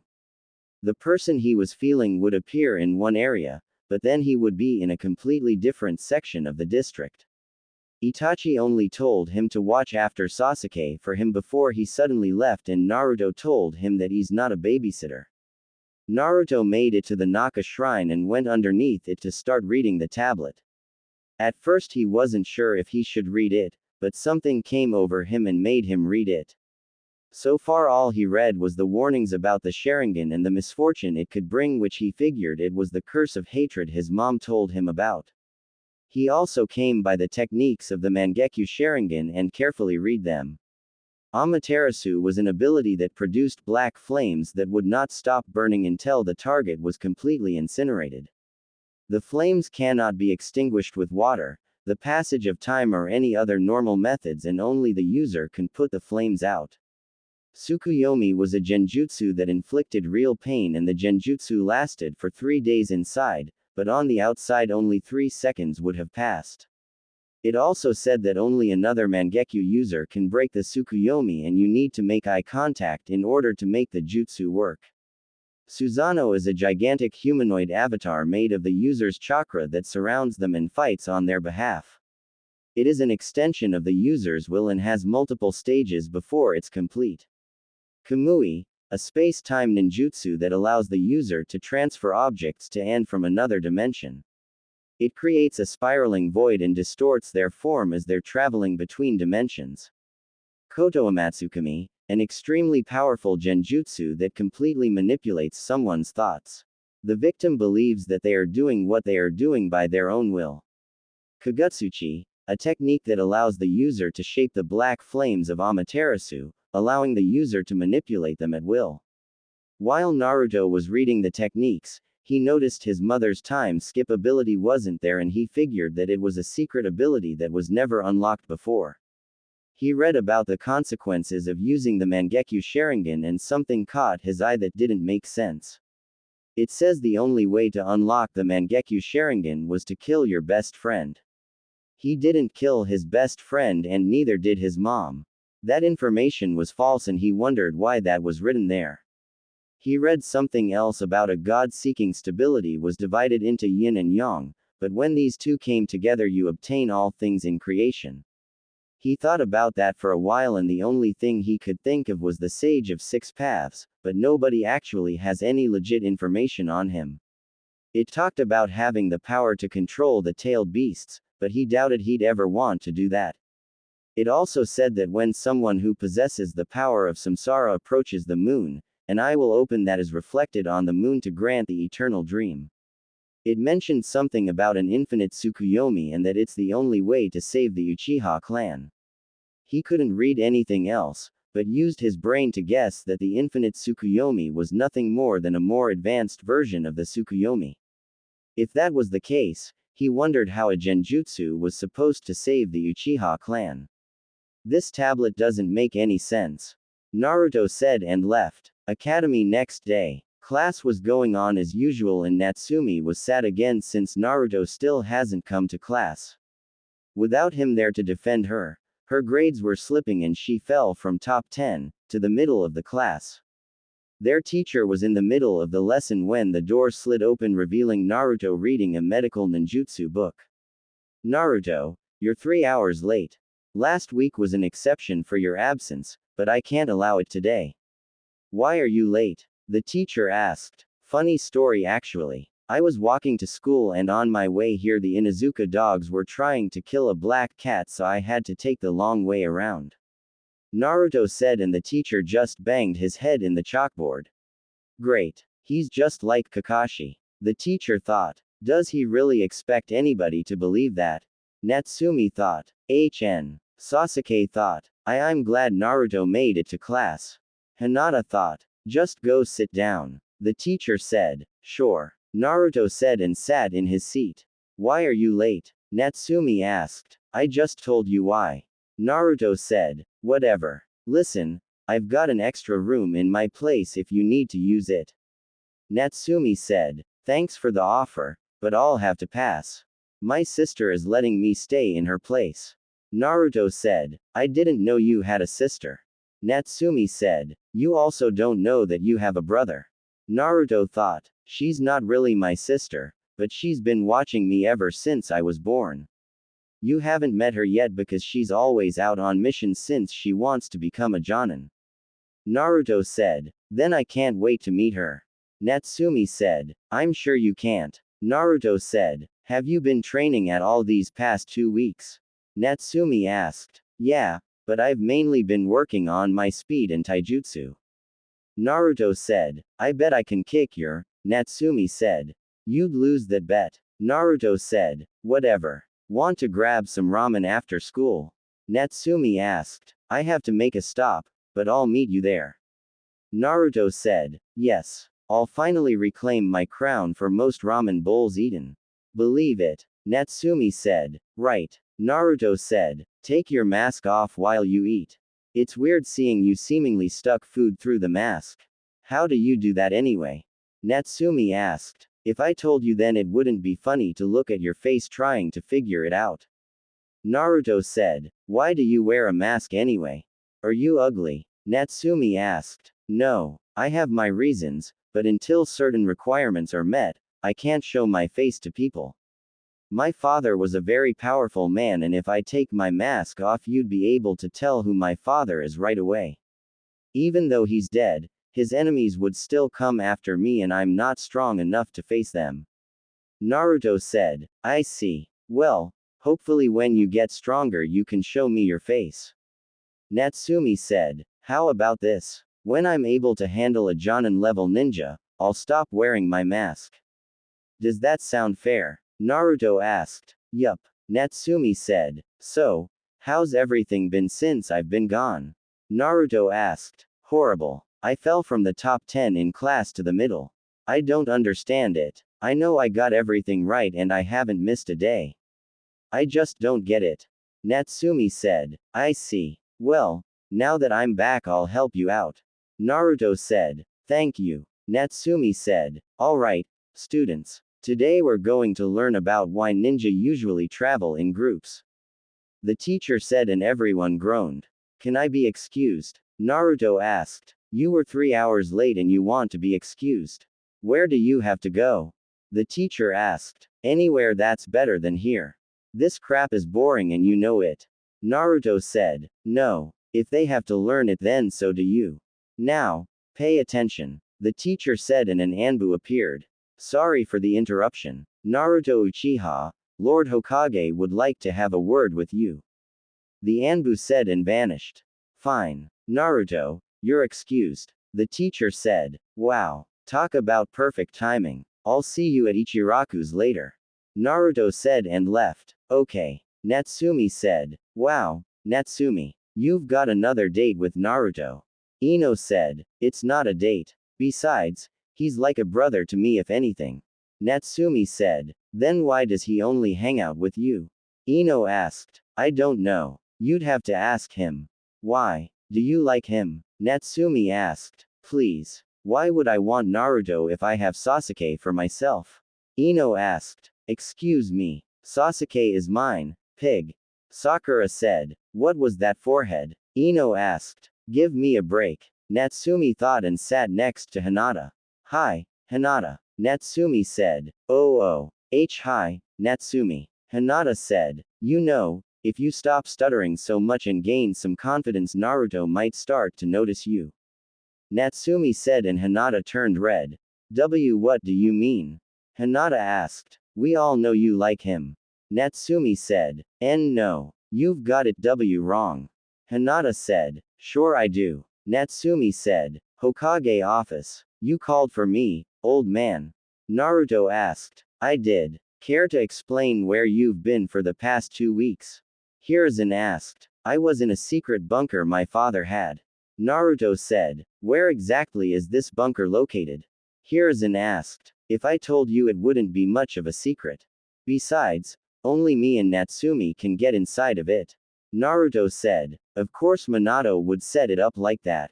Anyway, your mission has a 2-week blank period. Ask Natsumi for anything unusual. Hiruzen said. I did. The only thing that happened to her was she fell from the top 10 in class to the middle. She went every day and got everything right, but she still fell to the middle of the class. Naruto said, I see. I'll deal with this one myself. Keep up the work. Hiruzen said, yeah. Oh, and I spoke to your pal, Danzo, 2 weeks back. Naruto said, and Hiruzen grew serious. What did he want? Hiruzen asked. The typical join his side for power. Don't worry. I declined and basically threatened him before leaving. He knows about my Sharingan being the strongest in clan history and wants it for his own personal gain. Naruto said, I want to know if he even looks at you next time. Hiruzen said, you got it. Naruto said, now, I'm sure you have time left for class. Get going to the academy. Hiruzen said, actually, I think I'll skip the rest of the day. I was already 3 hours late. Naruto said, why were you late? Hiruzen asked. Well, I was on my way to the academy, but then the Inuzuka dogs were trying to kill a black cat. They were blocking the road, so I had to take the long way around. Naruto said, and Hiruzen pinched his nose. You're dismissed, Naruto. Hiruzen said. Later. Naruto said and walked out. Naruto. As he was walking around the village, Naruto started to think about his training and what he could do to improve on it. He needed some ninja tools and more clothes for a shinobi, but didn't know where he could find some. All he saw was civilian clothing stores and no ninja stores. He was walking while reading his book until he had a feeling he should look up. As he looked up, he noticed he stopped in front of a ninja supply store that seemed pretty new to him. I guess it wouldn't hurt to try this place. Naruto thought as he went inside. Hello. Is anybody here? Naruto asked. Welcome to Higarashi's ninja store. How can I help you, young man? The name's Sato Higurashi. Sato said, and Naruto shook his hand. Naruto Uchiha, nice to meet you. Naruto said, an Uchiha with manners. That's rare. Sato said, my mom and older sister raised me well. Naruto said, I see. So, what can I do for you? You're the first customer for the store since we've just opened. Sato said, sweet. I need some kunai, shuriken, ninja wire, and if possible some D-rank jutsus. Naruto said, I have just what you need, but I can't sell them to a civilian. Sato said, but I'm in the academy. It's my second year. Shouldn't that count? Naruto asked. Ah yes, it does. However, since you are still in the academy, I can only give you practice kunai and shuriken. They're less durable than the actual thing, but it's all I can do for an academy student. I can sell you the ninja wire, but only about 10 feet of it. As for D-rank jutsus, I only have a few and most of them are elemental ninjutsu, so you need to know your chakra nature for those. Sato said, how do I figure out my chakra nature? Naruto asked. With this. It's called chakra paper. Sato said and gave Naruto a piece of paper. What do I do? Naruto asked. You channel some chakra into the paper. Do you know the basic chakra natures? Sato asked. Yes. Wind, water, fire, lightning and earth. Naruto said. Great. Now on the paper, after you channel chakra into it, each of the symbols will glow indicating your chakra nature. Green is wind, blue is water, red is fire, brown is earth and yellow is lightning. Give it a try, Sato said. Naruto channeled chakra into the paper, then watched as the results were shown to him. Yellow, blue and red were glowing on the paper, indicating he has lightning, water and fire chakra natures. What confused him were the numbers 1 through 3 appearing next to the glowing symbols. What do the numbers 1 through 3 mean? Naruto asked. It means your main affinity is lighting, the second is water and the third is fire. It's weird because most Uchiha only have a fire chakra nature.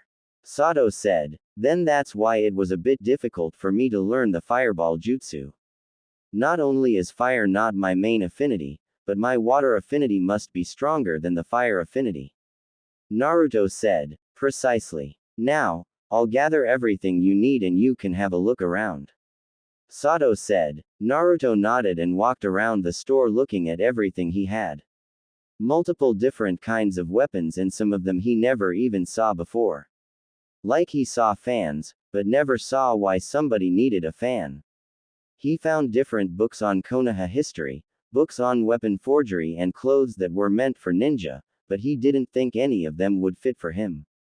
The thing that caught his eye was a sword that was stuck in stone that was locked behind a glass case. He would ask Sato about it and the history behind it.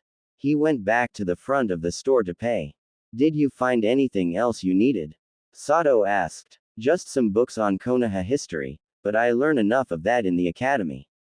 I do want to know about the sword in that glass case.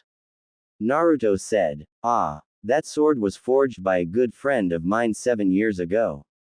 He unfortunately died and never claimed the sword. After my first shop was destroyed by the Nine Tails attack, I found the sword stuck in the ground and I couldn't remove it. As you can see, I had to move the entire slab of earth to keep the sword. Some think that only people the sword deems worthy can hold it, but I personally think only one of his family members can use it. If one of his family members comes and claims the sword, then they can have it. Sato said. Maybe I can give it a try. Naruto said. I tell you what, how about you learn how to use a sword and when you graduate, I'll let you try to take the sword. How's that sound? Sato asked. Sounds fair. Can you tell me why you have fans for ninja weapons here? Naruto asked. Those are mainly for wind users. They allow them to blast away their enemy with a single swipe. I mainly sell them to Suna shinobi when they are in the village. They're not as powerful as the larger fans they sell in Suna, but they still pack a punch. They can also shoot out Senbon if they want them to. Sato said. Cool. I think I'm done for the day. Naruto said. Alright. I've thrown in 3 elemental ninjutsu for each of your chakra natures and 2 non-elemental jutsus. When you're in the academy, they pay for everything you get from here except special orders. Sato said. Really? How much does a special order cost? Naruto asked. It depends on what you order. Sato said. I noticed one of your books talked about chakra metal. Is it possible to have some kunai and shuriken made out of that to channel elemental chakra through it? Naruto asked. Of course it is. How many do you need? Sato asked. About 500 each. Naruto said and Sato did the calculations. That's going to cost you about 16,000 yen. Since you won't need them for a few more years, I'll place them on back order. Sato said. What does that mean? Naruto asked. It means that the order is basically delayed. You'll be able to pick them up the day you graduate. If I'm not here, then my daughter will be here. Just tell her your name and she'll get the order for you. Sato said. Can I pay for them now? Naruto asked. Sure. Since you're the first customer, I'm the new store, I'll throw in the instructions to properly use your chakra natures. Sato said and sealed everything in a scroll for Naruto. Thanks. Naruto said and paid for his special order. No problem. If any of your friends need some supplies, tell them about my shop. Sato said. I will. Naruto said and left. He's a good kid. Sato said. Ichiraku ramen. Naruto still isn't with you today, Natsumi? Ayame asked. Not yet, but he'll be here. I want my crown back as the queen of gluttony. Natsumi said. Another challenge. What's the record between you two? Ayame asked. 10-8. I'm behind by 2. I'm feeling really lucky today. Natsumi said. You said that last time and lost. Naruto said as he entered the ramen shop. Oh, Naruto. You're here. Ayame said. Why didn't you get that excited when I came in here? Natsumi asked and Ayame blushed. Well, it's just that you're always here. Ayame said. He's here just as much as me. Natsumi said. Can we just start? Naruto asked and then Tuki placed 4 large bowls in front of both of them. Alright, listen up. We've got another gluttony challenge over here. Natsumi has challenged Naruto for the crown. Do you accept the challenge, Naruto? Ayame asked. Of course. Naruto said. Everyone gather around and place your bets. Ayame announced and everyone bet on Naruto winning except for one person. Alright, go. Ayame said. Naruto and Natsumi began digging into their food at a fast pace while listening to the cheering crowd. Everyone except one person may have bet on Naruto winning, but the competition was something that made sure everyone was cheering. This went on for another 2 hours with Naruto having a 1-bowl lead over Natsumi. Tyuki and Ayame were working as quickly as possible to keep up with the speed the bowls were being eaten. Natsumi caught up to Naruto and then quickly took a 2-bowl lead. Naruto wasn't going to lose and up the pace, and now they were tied. Tyuki only had enough ramen for 1 bowl, so he made that and sat it between the two of them. Done. Naruto and Natsumi yelled. We have a tie. Ayame said. What? How? Natsumi yelled. It's actually not a tie. Naruto said. How? You both ate the same amount of ramen bowls and you both split the tiebreaker bowl. Ayame said. I would have won if I didn't drop a noodle on the ground earlier in the contest. When we eat, the rules state that you must eat every noodle and I didn't. She's the winner by the rules we set. Naruto said, and Tyuki placed the crown on Natsumi's head. Yes. Take that. I'm the queen of gluttony. Natsumi said. You may have won, but you're still behind a game in our little competition. Naruto said. So then nobody wins any money. Natsumi said. Not true. I bet on you beating me this time. Naruto said. How much money did he win? Natsumi asked. 1.4 million yen. Ayame said and gave Naruto the money. Niece. Pleasure doing business with you. Natsumi. I need you to come with me. Naruto said and they walked out. Where are we going? Natsumi asked. To the ninja supply shop. Naruto said and she stopped. Let me put on a henge so I can get inside. Natsumi said. There's no need for that. Just trust me on this one. Naruto said. What if I get kicked out? Natsumi asked. Then I'll stop doing business with the owner of the shop. Naruto said. Higurashi Ninja Store. Are you sure I can be in here? Natsumi asked and looked around. Of course. Naruto said and walked up to the counter to ring the bell. Coming. Sato said from the back. It's me, Naruto. I've brought a friend. Naruto said. A friend you say? Who is it? Sato asked as he came from the back. Go on. Introduce yourself. Naruto said. I'm Natsumi Yu Uzumaki. Natsumi said. So this is Kushina and Minato's daughter. She's almost an exact replica of Kushina if it weren't for the whisker marks and blue eyes. Sato thought and looked at Naruto, who nodded to him like he knew what he was thinking. I see. I'm Sato Higurashi. Nice to meet you. Have a look around while I talk to Naruto about his order. Sato said. Are you sure? Natsumi asked. Of course. Since you're an academy student, everything you pick out is paid for by them crept for special orders. Sato said. Thanks. When I'm Hokage, I'll make sure everyone knows about your shop. Natsumi said and ran off. I'm guessing you already know who she is. Sato said. More than you know. Naruto said. How did you find out? It's supposed to be a secret. Sato said. My mom and the Hokage told me. Naruto said. I see. If they told you, then I won't question it. The thing is, does she know you two are related? Sato asked and Naruto's eyes went wide. How did you know? Naruto asked. Naruto, I was good friends with the 4th Hokage. There are no spiky hair Uchiha, and the only people your mother really hung out with were me, Minato, Kushina and Makoto. It's not hard to figure out who your father was. I bet you look just like him underneath that mask of yours. Sato said. Fine. To answer your question, no, she doesn't know we're related. Naruto said. Because of Iwa, correct? Sato asked. Yes. The 3rd Hokage wants to tell her when she graduates, so hopefully she'll be mature enough to handle it. Naruto said. Understandable. Well, she's welcome here anytime she wants. Sato said, and then they heard stuff fall over. Sorry. Natsumi yelled, and then another crash was heard. You may want to hire a clean-up crew. Naruto said. It's fine. I'll just hire some genin for AD rank mission to clean it up. Sato said. That's what AD rank mission is? Naruto asked. Yeah, it's basically chores for civilians. I used to be a ninja, but I retired after sustaining a brutal leg injury. That's why I walk with this cane. Sato said. I am not looking forward to doing those. Naruto said, if you get lucky enough you'll get a teacher who'll let you do the D-rank missions quickly or won't have you do them at all. Sato said, hopefully. Naruto said and then Natsumi came back. I'm back.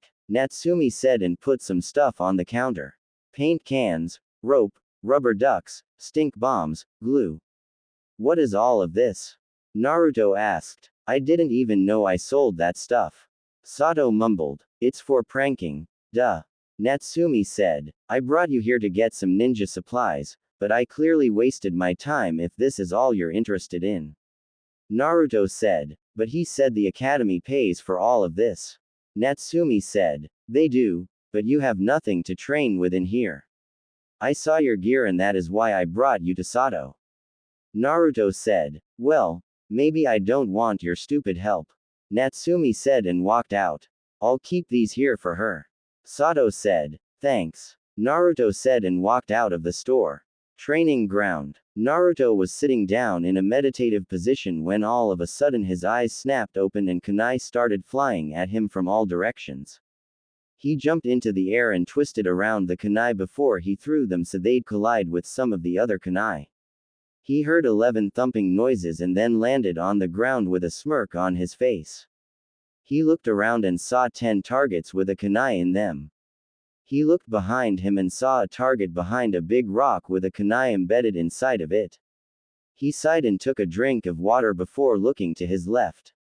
I know you're there. Naruto said and 2 blank masked Anbu appeared. They didn't talk and just attacked him, but unfortunately he was able to dodge them. They weren't that fast, but they were faster than him and they knew when to attack. Naruto used the fireball jutsu, but they dodged it at the last minute. They came at him with their swords drawn and tried to attack him, but his Sharingan was able to predict their attacks. He was thankful for his mother's reflex training to help him counter some moves. Naruto managed to grab the sword from one of them and slashed his stomach, but it was as if the Anbu didn't feel it. He was kicked away by both Anbu, but he was able to correct himself in the air and land properly. He looked up and saw one of the Anbu on him with his sword drawn aiming at his heart. Naruto's Mangekyo Sharingan activated and then he suddenly switched places with the other Anbu who was stabbed through the heart instead of him.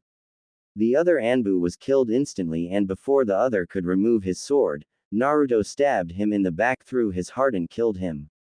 He took the mask off to see who this person was, but both of the Anbu agents went up in flames. Naruto ran to the bushes and threw up over having to kill somebody like that. It took him a minute, but he got himself under control and went to see Hiruzen. Hokage office. What can I do for you, Naruto? Hiruzen asked. Why did the Anbu attack me? Naruto asked. What do you mean? The Anbu shouldn't have attacked you and I can assure you that all of them are accounted for. Hiruzen said. I managed to get this off of one of them. Naruto said and placed the blank mask on his desk. Root. Hiruzen mumbled. What's Root? Naruto asked. It's an illegally ran division of Anbu controlled by Danzo. I've been trying to get some sort of evidence on him, but he leaves no trace and when the Anbu fail a mission, they go up in flames removing them from existence. The fact that you got one of their masks is proof against Danzo that they exist, but it isn't enough. Hiruzen said. These two weren't that much stronger than me. They only had a slight edge over me in speed and they knew Kenjutsu, but I was able to evade them with my Sharingan. Naruto said. Then he'll send more of them after you and they'll be even stronger. You need to up your training and be prepared. The best I can do is have an Anbu operative watch over you. I don't want this to leak out somehow. Hiruzen said. I'll be fine on my own. I've picked up a few things for my training from Sato Higurashi. I'll have to go back eventually, but I have enough now to last me. Naruto said. What did you get from him? Hiruzen asked. Some practice kunai and shuriken, 3 elemental jutsus for my chakra natures and 2 non-elemental jutsus. Naruto said. Chakra natures? Which ones do you have? Hiruzen asked. Lightning, water and fire. Naruto said. Interesting. Most Uchiha normally have a fire chakra affinity and then copy other jutsus. Hiruzen said. He said the same thing. He also has a sword that apparently nobody has been able to use, and he'll let me try to take it after I graduate. That means I'll need a kenjutsu teacher. Naruto said. Well, I can't help you out since it would be showing favoritism. I also can't tell you that there's a kenjutsu area in the shinobi section of the library. Hiruzen said, and Naruto caught on to what he was doing. It's okay. I guess you can't tell me that since the civilians run the library, there's no security after it closes in 5 minutes.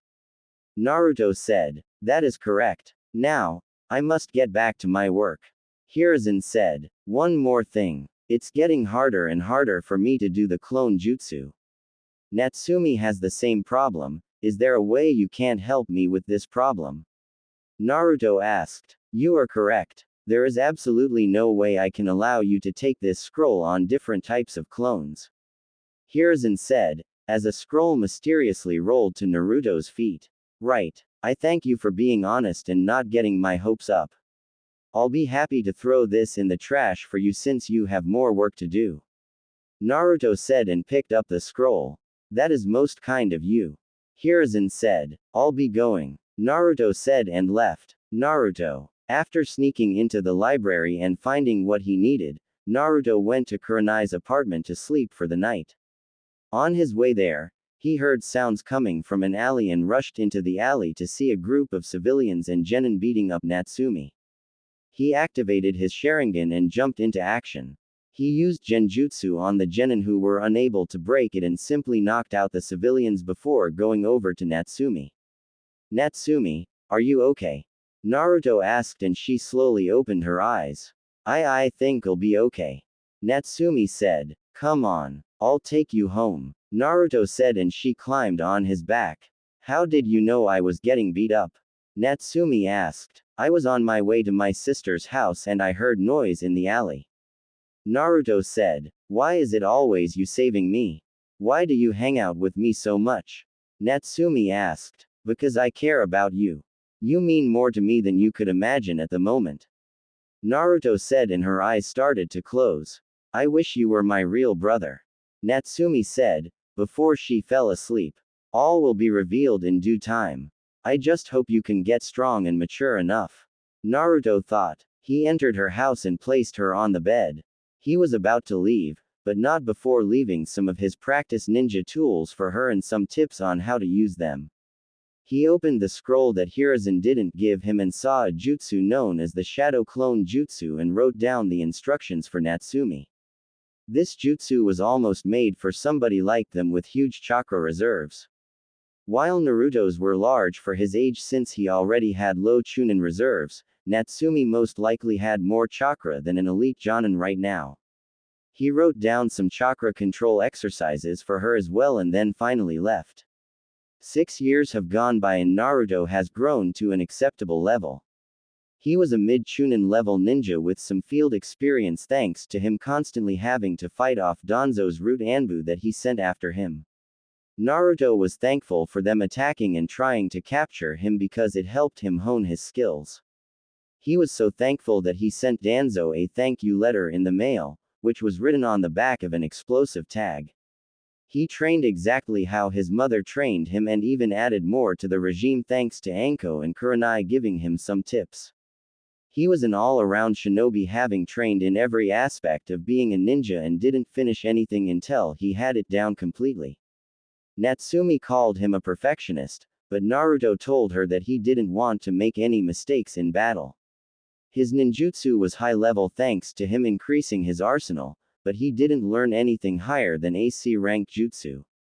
His lightning ninjutsu was his best since that was his strongest affinity and he learned to shorten the hand signs for his lighting jutsus. He learned lightning beast, lightning ball, lightning fish, electromagnetic murder and thunderclap arrow. His water affinity was strong, but he wanted to be able to grab water from the air like Tobirama Senju and he would work on that all the time. Water style. Raging waves, water style. Liquid bullets, water clone jutsu, water style. Raging rapids and water style. Water wall were all the water jutsus he's learned so far. His fire affinity was good, but it would always be his weakest affinity since he had a strong affinity to water. Fire Style, Fireball Jutsu, Fire Style, Phoenix Flower Jutsu and Fire Style, Dragon Flame Jutsu were all the fire jutsus he knew. His taijutsu was about low to mid chunin level, which was good for him at his age. He never worried about not being good enough since he knew he could always improve. His fighting style revolves around using pressure point attacks to damage his opponent's vital points, and he was a completely physical fighter. Adding that with his Sharingan's ability to slow down his opponents so he can see their moves, and it would be a deadly combination as he got stronger. His speed was low Jonin level thanks to the resistance seals he wore. He took them off once a year and ran around the village to get used to his speed. That turned out to be the wrong thing for him because every time he ran, an eccentric Jonin he learned to know was Might Guy, would always catch up to him going on about the springtime of youth, and after a while Naruto started to ignore him. His genjutsu was arguably the best in the village thanks to his Sharingan, but he learned a few that worked without his Sharingan as he was keeping it a secret. His Fuinjutsu skills were good as well since he reached level 5 on his own, which impressed Hiruzen.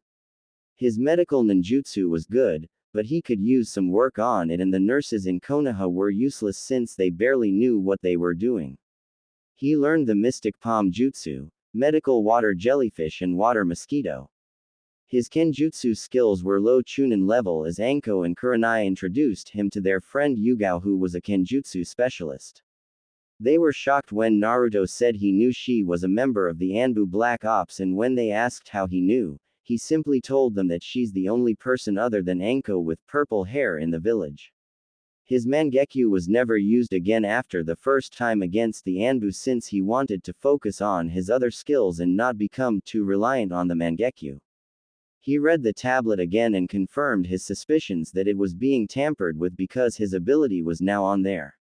His ability was called a Menatejikara, which allowed him to shift himself between spaces, causing anything currently occupying the space he targets to swap places with him. He didn't know who was tampering with the tag, but it must have been somebody able to sneak into Konoha unnoticed. Over the years he became friends with Ino Yamanaka, who was one of Sasuke's fangirls, but she was pretty smart. She cared more about her looks than her skills, but that changed when Natsumi embarrassed her in a spar they had. She went home after then and had her father teach her some of their clan jutsus. Naruto recommended that she learn something else as well, but she said she'd wait for her Jonin instructor to teach her something. She still had her fangirl moments, but she was a good friend to Naruto. Natsumi was still the same except she grew taller.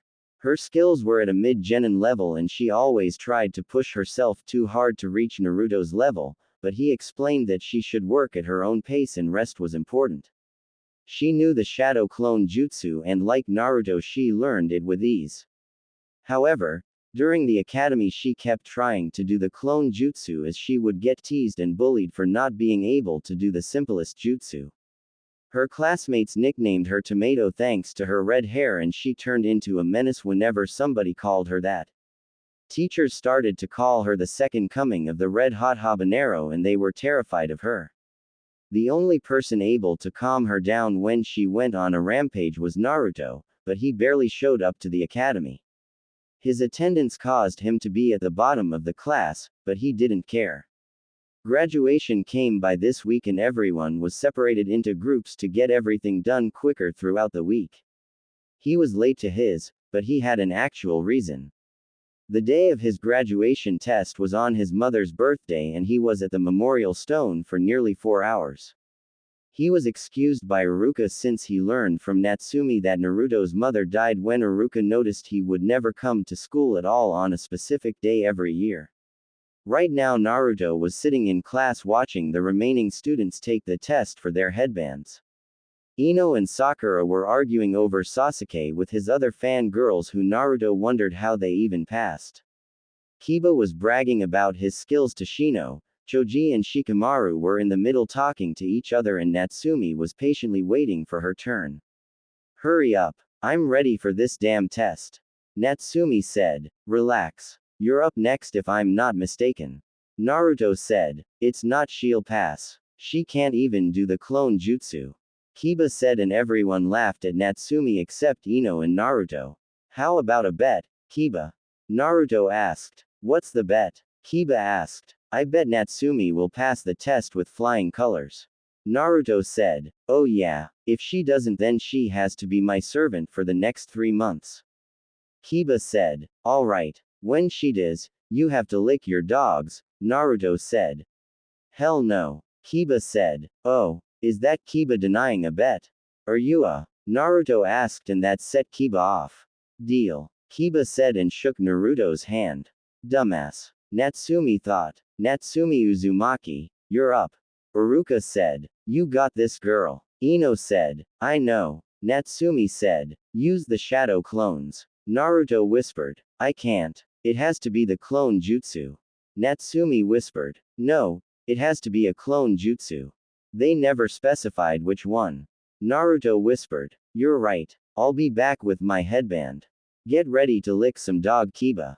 Natsumi said. Exam room. Alright, Natsumi. Please perform the substitution jutsu. Iruka said. You got it. Natsumi said and switched places with a chair before switching back. Good job. Next, perform the henge. Iruka said. Okay. Natsumi said and had a devious grin. No wait. Iruka said, but it was too late as Natsumi transformed into a lady, causing Iruka and his assistant Mizuki to pass out from massive nosebleeds. You should have seen your faces. Natsumi said, rolling around on the ground laughing. Enough with the jokes. Iruka yelled and did his infamous big head jutsu. Sorry. Sheesh. Learn to live a little. Natsumi said. Okay. Now the last part. Please create 3 clones. Iruka said. Come on, Natsumi. You can do it. Iruka thought. Go on, Natsumi. Show us why you're such a failure. I'll use you for my plans and get rid of the 9 tails at the same time. Mizuki thought. Shadow clone jutsu. A puff of smoke went off, revealing 15 Natsumis looking at them both with smug looks on their faces. So, did I pass? Natsumi asked and released her clones. No, that's not the regulation jutsu. You fail. Mizuki said. What? That's bullshit. You never specified what kind of clone I had to use. I'm gonna kick your Natsumi yelled as her hair split into 9 pieces. Calm down, Natsumi. You pass. All you had to do was make a clone. I never said which kind. Please don't hurt us. Iruka begged and gave her a headband. Woohoo. Take that, Mizuki. You son of a bitch. Natsumi yelled and ran out of the room. Damn it. Looks like I'll have to do this myself. Mizuki thought. Classroom. I wonder if she passed. Ino said. She did. Naruto said while reading a book. How can you be so sure? Ino asked. Because I know her. Naruto said and the door was kicked open. I passed, bitches. Natsumi yelled. Woohoo. Ino yelled and ran to give her a hug. What? There's no way you passed. Kiba yelled. Well, I did. Believe it. Natsumi said. You know what that means, right, Kiba? Ino asked and he paled.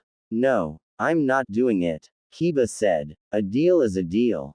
Lick Akamaru's. Natsumi said and Akamaru plumped his up for Kiba as if he understood what was going on. You can't make me. Kiba said and then he couldn't move. I can. Shikamaru said as he caught Kiba with his shadow possession jutsu. Say ah, Kiba. Natsumi said and Shikamaru made Kiba open his mouth to lick Akamaru's. Wow, Kiba. We didn't know you felt so strongly about Akamaru. Ino said and everyone laughed. Kiba and Izuka. What are you doing? Iruka yelled as he came into the classroom. He was just showing Akamaru how much he loved him. Ino said and Shikamaru dropped his jutsu. What you do at home is your business, but do not bring it to the classroom. Iruka said. I was forced to do it. Kiba said. He's lying. He just held up his end of a bet. Natsumi said. Sometimes they make me regret being a teacher. Iruka thought and rubbed his temples. Listen up. It's time to announce the Rookie of the Year, Kunoichi of the Year and the Dead Last. Iruka said. Yes. Natsumi said. Rookie of the Year goes to Sasuke Uchiha. Iruka said. HN. Sasuke said. Kunoichi of the Year goes to Sakura Haruno. Uruka said. What? That's bullshit. Natsumi yelled. She's right. Natsumi was only slightly behind Sakura academically and blew her out of the water in everything else. Uruka thought. I demand a recount. Natsumi yelled in. I'm sorry, but it's what Mizuki put on here when he tallied the scores for this year. Uruka said. Ha. Sakura said and stuck her tongue out at Natsumi. Alright. The dead last is Kiba Inuzuka. Uruka said. What? There's no way Naruto finished above me. Kiba yelled. Well, it's true. Naruto would have been the rookie of the year, but he only came to class like 10 days a month. He has the highest scores in everything except his attendance. Now, tomorrow will be team assignments and the beginning of your ninja careers. Congratulations to everyone who passed. Uruka said and walked out the room. So, who wants to celebrate? Natsumi asked. You can't. You need to come with me. Naruto said. Is this another challenge? We're tied at 35 apiece. Natsumi said. No. It's something even better than that. Just come with me. Naruto said and they left. Village. So, what's so important that you can't tell me? Natsumi asked as they were walking through the village. Just be patient. Naruto said. I can't believe she graduated. A civilian whispered. Good thing I pulled my daughter out of the academy. I can't believe the Hokage let that thing become a ninja. We should have killed the demon when we had the chance. Naruto, you'd never lie to me, right? Natsumi asked. Of course not. Why? Naruto asked. So, if I were to ask you a question, you'd answer it honestly. Natsumi asked. Of course. Naruto said. Do you know why people keep calling me a demon and treating me like I'm a contagious disease? Natsumi asked. Yes. Naruto said. Can you please tell me why? Natsumi asked. I wish I could, but the old man wants to tell you. Just hear him out before you say anything. Naruto said. Why can't you tell me now?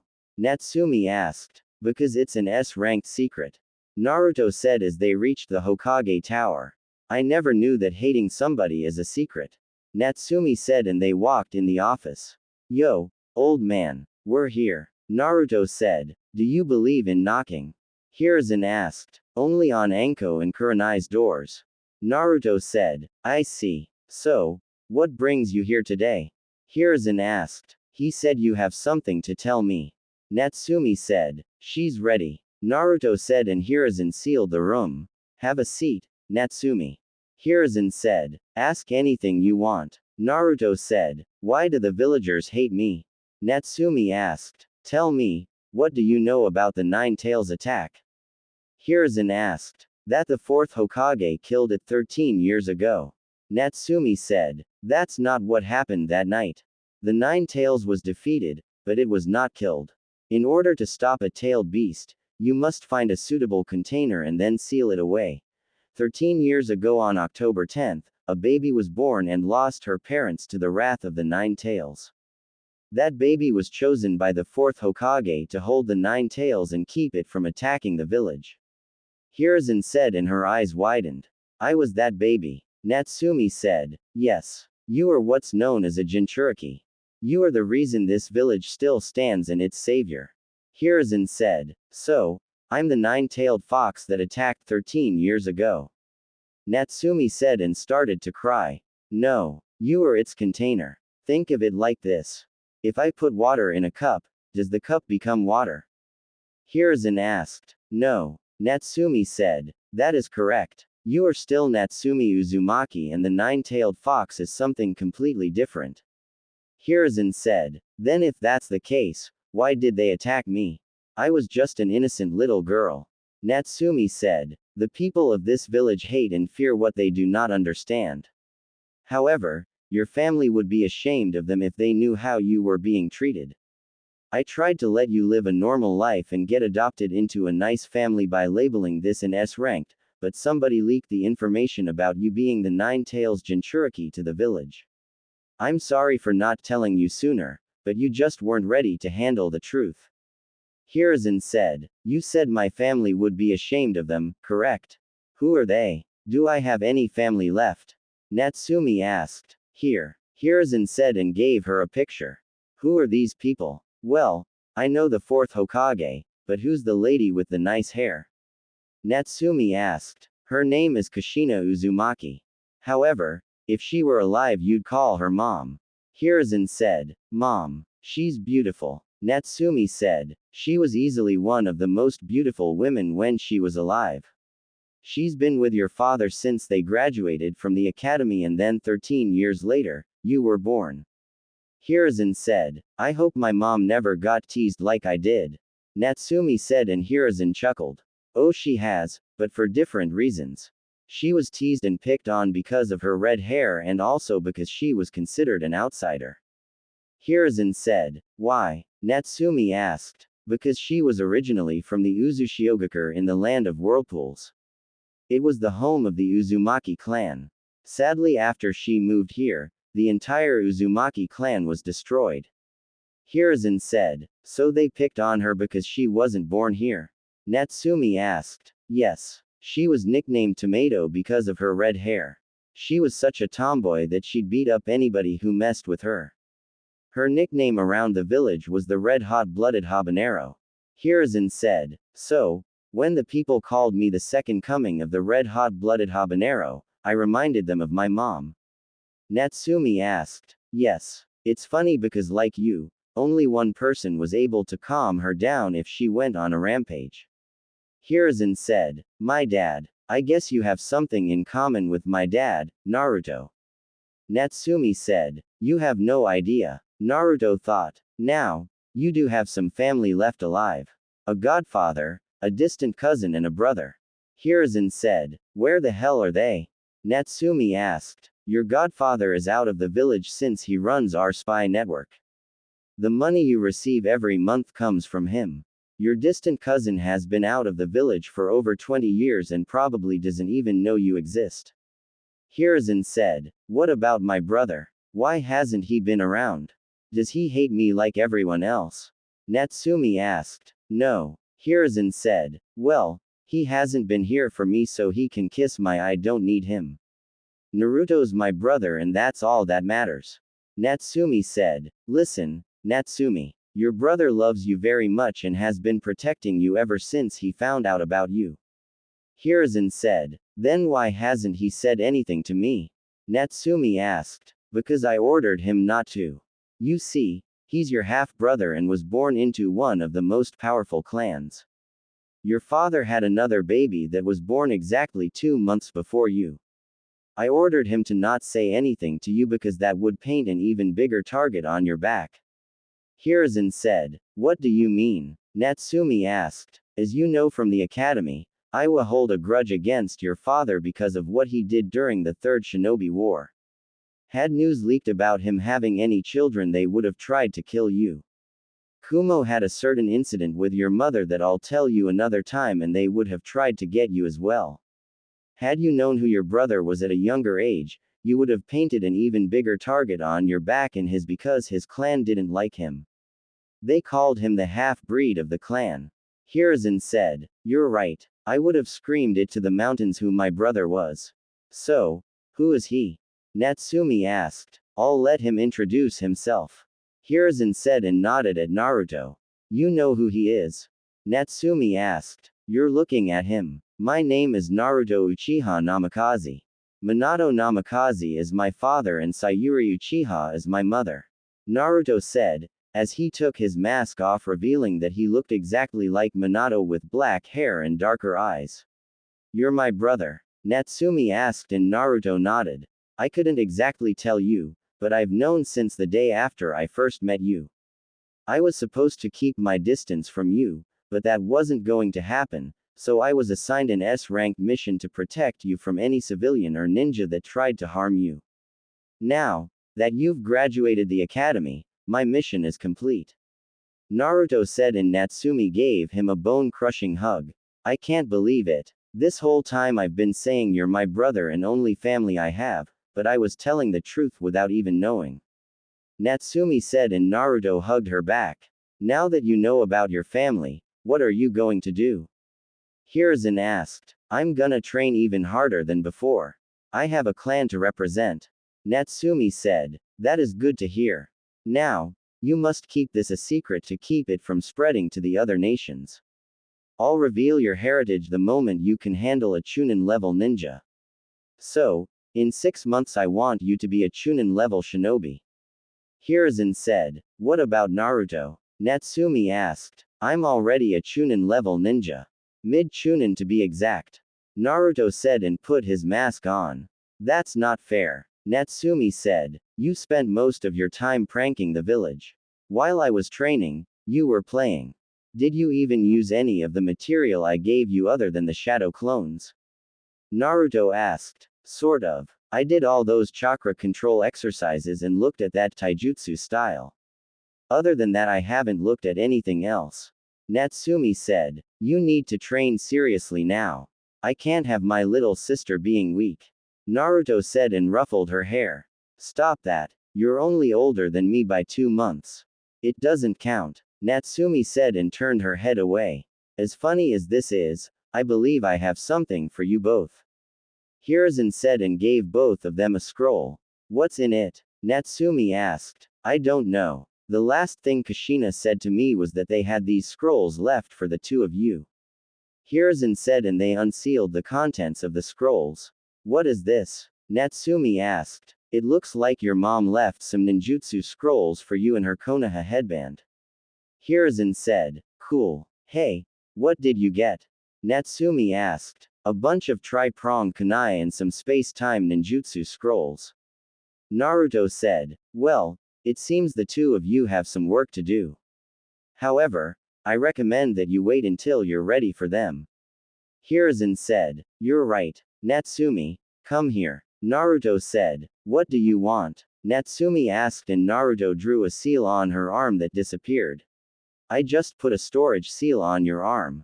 That way you don't have to worry about losing the stuff your mom gave you. Naruto said. Sweet. That sealing stuff seems complicated, but I'll give it a try. Natsumi said. Well, you 2 must be going now. I have important matters to attend to. Hiruzen said and unsealed the room. In other words, you've been putting off your paperwork again. Naruto said. Shame on you, old man. Natsumi said. Damn kids. Hiruzen mumbled and they laughed, but Naruto whispered something in his ear making his jaw drop. Let's go, Natsumi. Naruto said. What did you tell him? Natsumi asked. It's a secret. I need to get my sword from Sato. Naruto said. Let's go. I wanna laugh at you when you fail. Natsumi said. Just for that, you can walk there. Naruto said and vanished. Cheater. Natsumi yelled and jumped out of the window as Hiruzen's secretary came into the room. Lord Hokage, I have those files from the Civilian Council for you. She said and pushed in 2 carts stacked with papers then left. Fuck.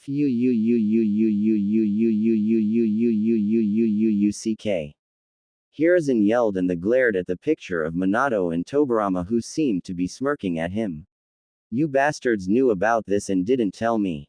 Hiruzen yelled and created some shadow clones. Higurashi Ninja Shop. Took you long enough. Naruto said. You cheated. Natsumi said as they entered the shop. Yo, old man Sato. I'm here for my sword and my order. Naruto said. I'm her too. Natsumi said. Well, if it isn't my favorite customers. Sato said as he came from the back carrying a scroll. Check it out. We graduated. Natsumi said. I see. Congrats to the both of you. Now, Naruto. There were a little bit of adjustments I had to make to your order. Sato said. What was that? Naruto asked. Nothing bad. It's actually better for you and I don't have to charge you extra. The guy the first usually get my materials from didn't have as much steel as I needed for you kunai and shuriken, so I had to make them out of carbon fiber instead of steel. Sato said. What's the difference? Natsumi asked. Carbon fiber is 5 times stronger than steel, twice as stiff, lighter and more resistant to heat just in case you want to channel fire chakra through it. However, this is a rare kind of carbon fiber since it's also able to handle chakra a lot better than chakra metal, so these will last a lot longer. Sato said and handed one to Naruto. Whoa, it really is lighter. Naruto said and handed it Natsumi. Wow, it is. Natsumi said, I believe you wanted to try the sword. Sato said, you're right. Naruto said, and they walked to the sword. This is the sword. It doesn't look like much.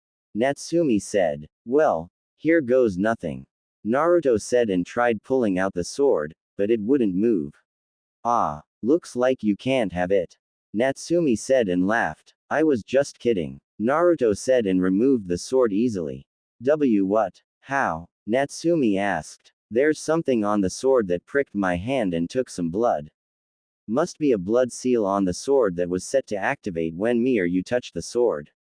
Naruto said. She knows. Sato asked. Just found out. Naruto said as he was checking out his sword. That's right. Natsumi said. I see. Now, I have the scabbard for your Chikudo in the back. Sato said and went to the back. What's a Chikudo? Natsumi asked. That's the kind of sword this is. Naruto said. I knew that. Natsumi said. Sure you did. Naruto said. Whatever. Hey, maybe he can make you some of Dad's kunai made from that same carbon stuff or whatever it's called. Natsumi said. That's a good idea. Look at you being all smart. Naruto said as they walked to the counter. I was supposed to be Kunoichi of the year, but somehow Sakura won.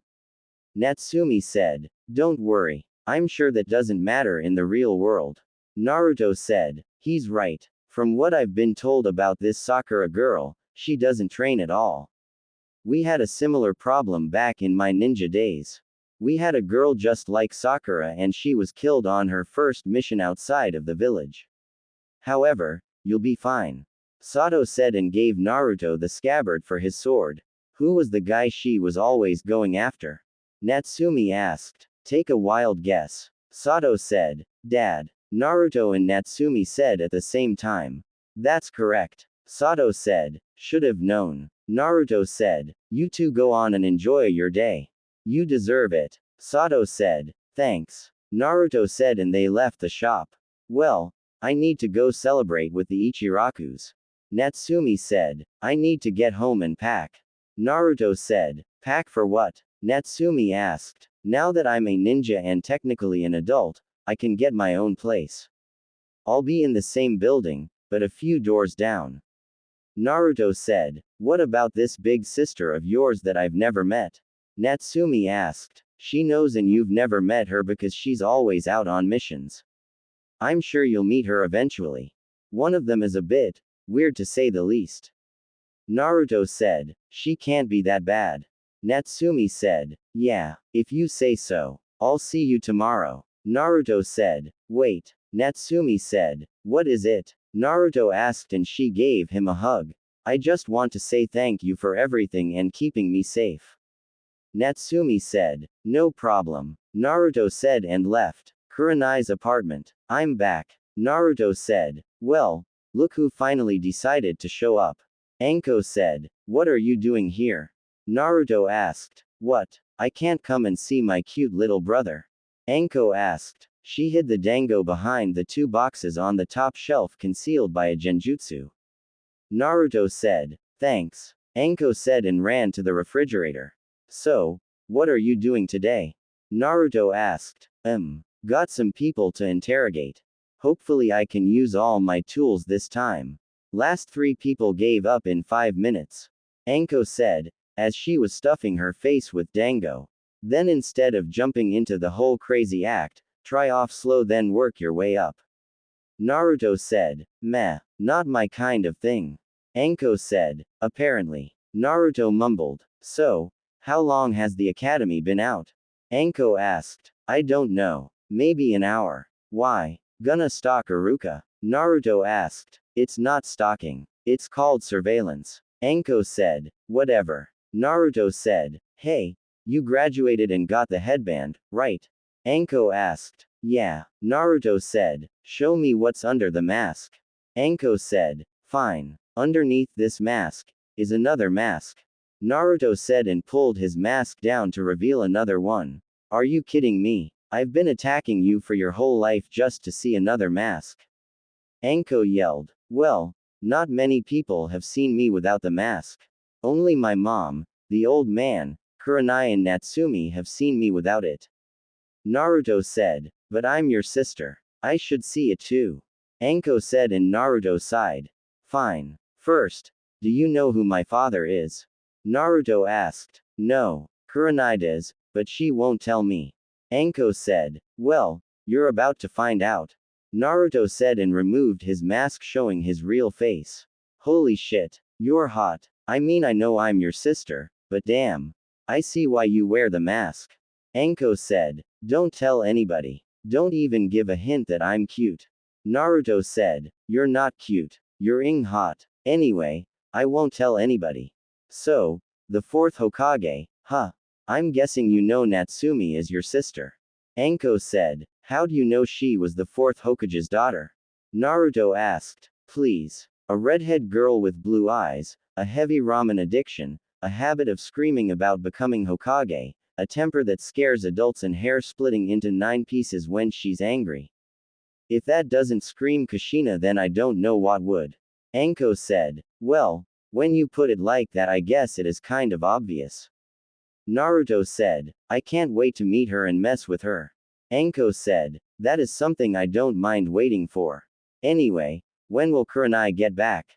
Naruto asked. She should be back by tonight. Why? Anko asked. Well, I'm moving out today. My apartment is down the hall and I wanted to let her know which one it is. Naruto said. That is right. Why are you moving out again? Anko asked. Other than the fact that I'm technically an adult.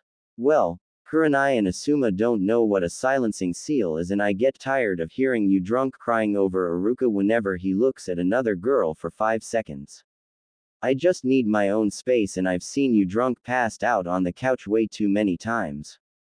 Naruto said. I didn't see you complaining. Anko said. You threw a kunai at my head. I didn't have time to complain. I was too busy trying to live. Naruto said. Sorry about that. Anko said. Why don't you stay at your own place anyway? Naruto asked. It gets lonely sometimes and I know Kurenai doesn't mind if I crash here. Anko said. What about Yugao? Naruto asked. No. Hayate coughs too damn much for me. Anko said. Well, maybe you should just ask Iruka out on a date. Naruto said. Why the hell would I do that? Anko asked. Because you love him. It's just a simple, will you go out with me? Drop the crazy chick act for once and be a lady. Naruto said. What if he rejects me?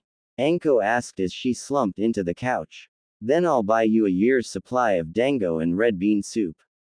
Naruto said. Deal. Anko said and vanished. Next day. As of today, everyone in this classroom is now considered a ninja. What comes next will be far more difficult. You're only a genin, first level ninja. All the genin would usually be grouped into 3-man squads, but since we have an odd number of students that graduated, one team will have 4 genin. Each squad will be led by a junin. Any questions before I call out the teams? Iruka asked. Where's Mizuki-sensei? Sakura asked. Unfortunately, Mizuki will not be part of the academy anymore. He's being sent to a different division. Iruka said. More like prison. Why would he try to steal the forbidden scroll? Iruka thought. Well, someone's going to be in Sasuke's group. I wonder who. Ino said. I don't know. Sakura said and glared at Ino. A group? That'll only slow me down. Sasuke thought. Let's see. My ideal team would be me, Naruto and maybe Ino. I mean we all get along. As long as Sakura isn't on my team, I'll be fine I guess. Natsumi thought and missed the first 6 squads that were announced. Squad 7. Natsumi Uzumaki, Sakura Haruno, Sasuke Uchiha and Naruto Uchiha. Iruka said. Damn it. Why is she on my team? She's useless. Natsumi thought. I won't be on Naruto's team. Hinata thought. Next. Squad 8. Hinata Hyuga, Kiba Inuzuka and Shino Aburame. Iruka said. Woohoo. Oh yeah, I've got the best squad. Kiba said. How did Sakura get in Sasuke's group? Ino asked. I don't get it. What do you see in a guy like that? He's not so special. Shikamaru said. You are so beyond clueless, Shikamaru. Don't you get it? Ino asked. Enough. Squad 10. Ino Yamanaka, Shikamaru Nara and Choji Akamichi. Those are all the squads. You have an hour to do as you want until your team Jonin shows up. Try to be back in 45 minutes. Uruka said and left. Hey, Naruto. Wanna try some of my lunch my mom prepared for me? Ino asked. Today's the day I see what he's hiding under that mask. Ino thought. He's already gone. Natsumi said. When did he leave? Ino asked. As soon as our team was announced. Natsumi said. Damn it. He will show me what's under his mask. Ino said. Why do you want to see what's under his mask so badly? He's probably ugly. Sakura said. I can tell you right now that he's not ugly. Natsumi said. How do you know? Sakura asked. He showed me what he looks like underneath it. He looks better than Sasuke, that's for sure. Natsumi said. You take that back. Sakura yelled. Can you stop yelling? Your voice is annoying. Natsumi said. Your face is annoying. Sakura said. I look better than you.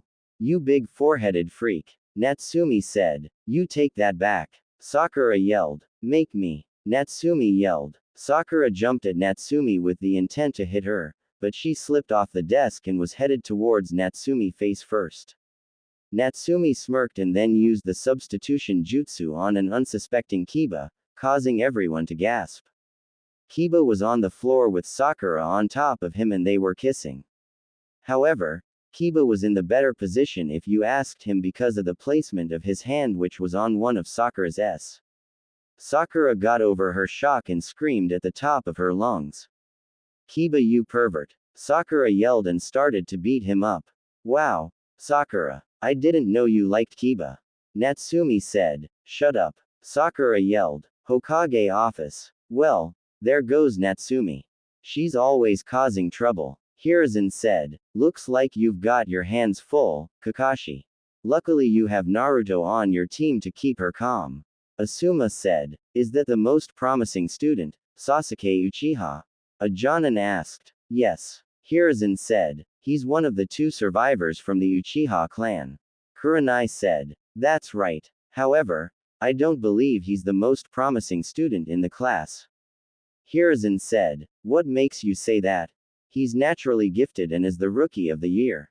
A Jonin said. That may be true, but there's another in that class who could have easily taken that title if he actually showed up to class. Hiruzen said. Naruto. Kurenai said. The half-breed. A Jonin asked. She's telling the truth. He trains non-stop and the only time he's not training is when he wants to take a break for a few days. Asuma said. I'm guessing the days he wasn't training were the days he decided to go to the academy. A Jonin said. That is correct. However, he was always late to class. Kurenai said. Why was he late? Asuma asked. He claimed to be walking, but the Inuzuka dogs would be trying to kill Black Cat, so then he'd always have to take the long way around. Kurenai said and everyone looked at Kakashi. What? It sounds like a reasonable excuse to me.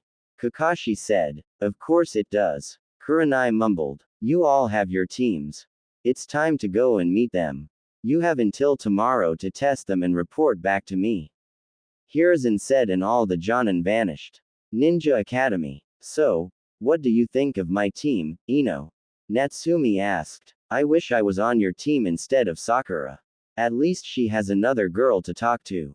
I'm stuck with lazy bones in the bottomless pit. Ino said. I highly doubt Sakura and I would talk. If we do, it'll probably be an argument. Natsumi said. Well, hopefully we can get this day over with and go shopping. Ino said. Shopping for what? I'm already stocked up on ninja supplies. Natsumi said. For cute dresses and stuff.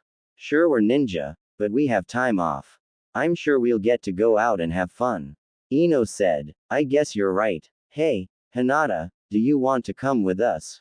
I'm sure you can find something to impress Naruto. Natsumi said and Hinata blushed. I don't know what you mean. Hinata said and started to poke her fingers together. Why would any girl want to date him? He's just a half-breed. Kiba said. A half-breed that constantly kicked all of your without even trying during a spat. Oh, and I also don't lick dog, Naruto said. When did you get back? Natsumi asked. 5 minutes ago. Naruto said. Where'd you go? Ino asked. To place an order. I only came back because I thought our Jonin instructor would be here by now. Naruto said and stood up. Now where are you going? Natsumi asked. To talk to my mom. Naruto said. Oh. Natsumi said. You shouldn't leave. Our sensei could be here any minute. Sakura said. I'm sure my reputation has already gotten around. Whoever it is should expect me to be late. Naruto said and left. Natsumi. How long has it been since his mom died? Ino asked. She died right before the Uchiha massacre. Naruto only survived because he isolated himself from everybody. Natsumi said. How'd she die? Ino asked. From what I know, she had a disease that none of our doctors could cure. All they figured out was that it wasn't contagious. She died right in his arms. Natsumi said. That's so sad. I don't know what I'd do if I lost any of my parents. Ino said, and then the door opened as two people came in the room. Who are you two? Natsumi asked. I'm Kurenai Yuhi. Team 8. Come with me. Kurenai said. Wow. Our Jonin instructor is such a babe. Kiba said as they were walking out the door.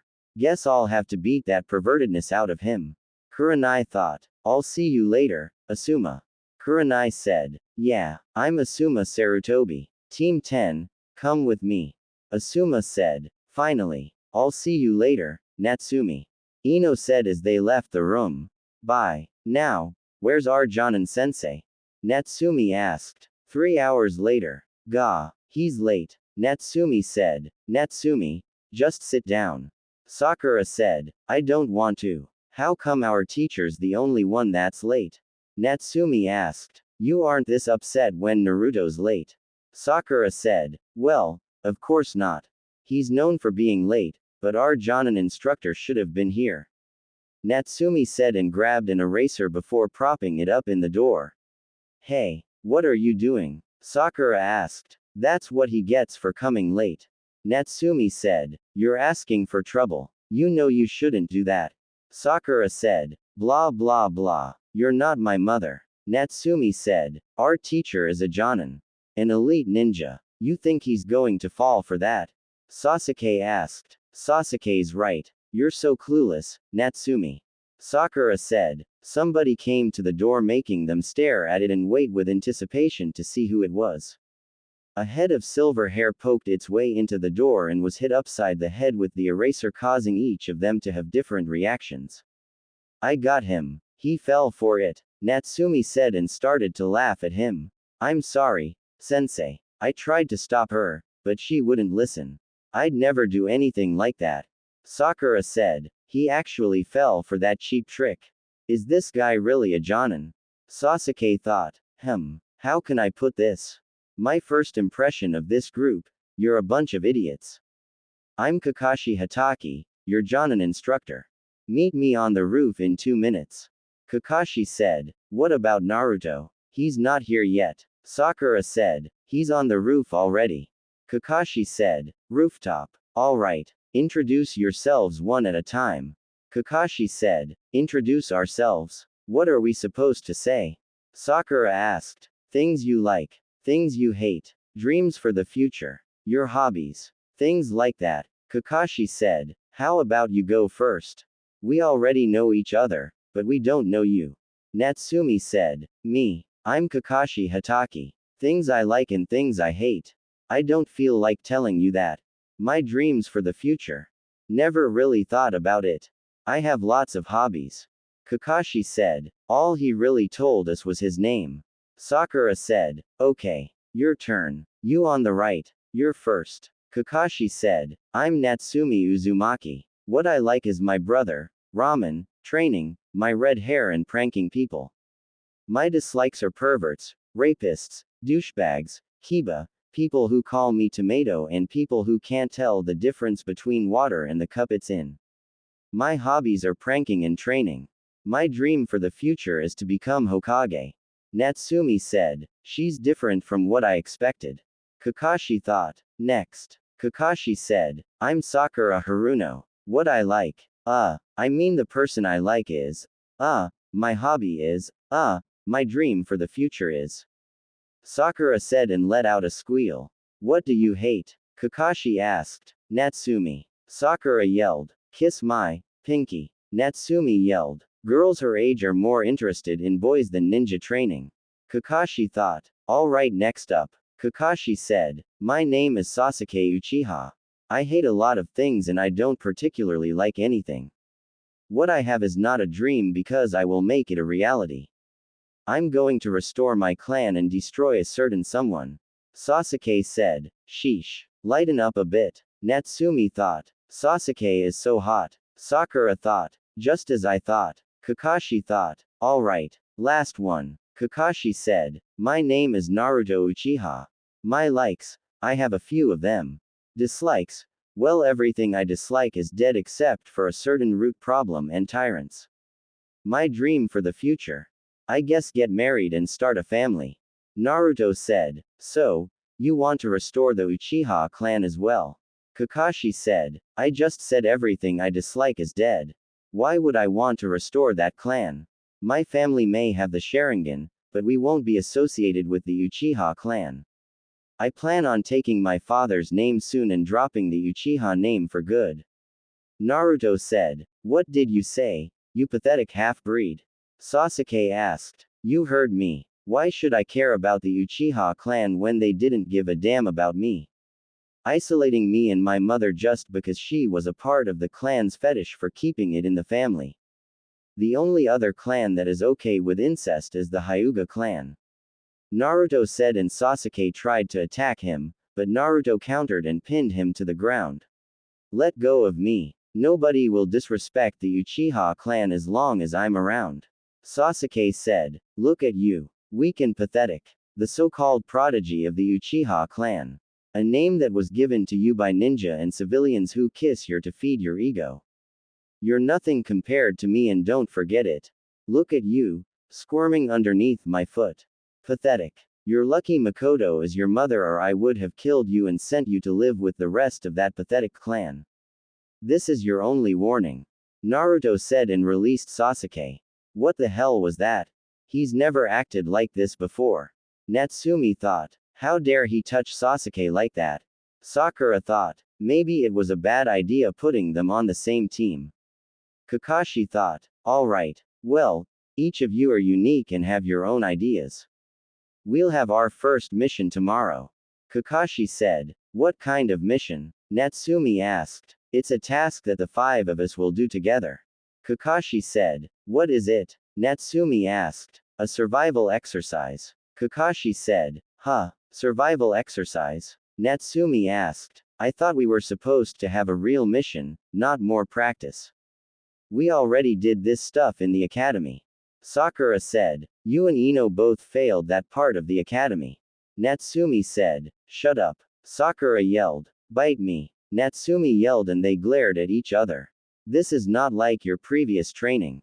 Kakashi said. Then what kind of training is it? Natsumi asked. If I tell you, then you're not going to like it. Kakashi said. Tell us. Natsumi said. Fine. Usually out of the 27 graduates, but this year it's 28. Usually only 9 will be accepted as a genin, however thanks to the odd number of graduates this year, it'll be 10 that will be accepted as a genin. The other 18 will be weeded out and sent back to the academy. This is a make or break it pass-fail test and the chance that you'll fail is nearly 70%. See, didn't I tell you that you wouldn't like it? Kakashi asked.